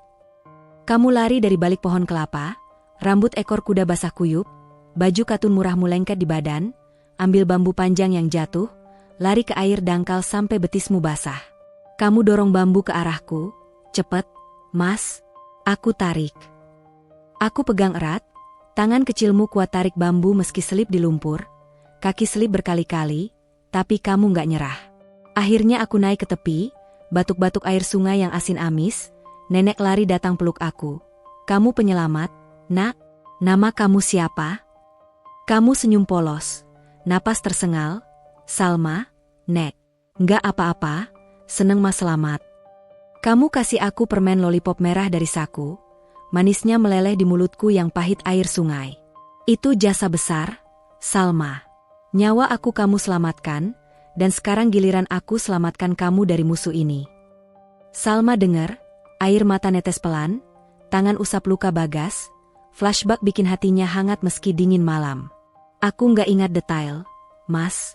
Cuma ingat anak kota yang lucu, muka pucat panik, dan aku takut dia tenggelam kayak kucing liar di sungai.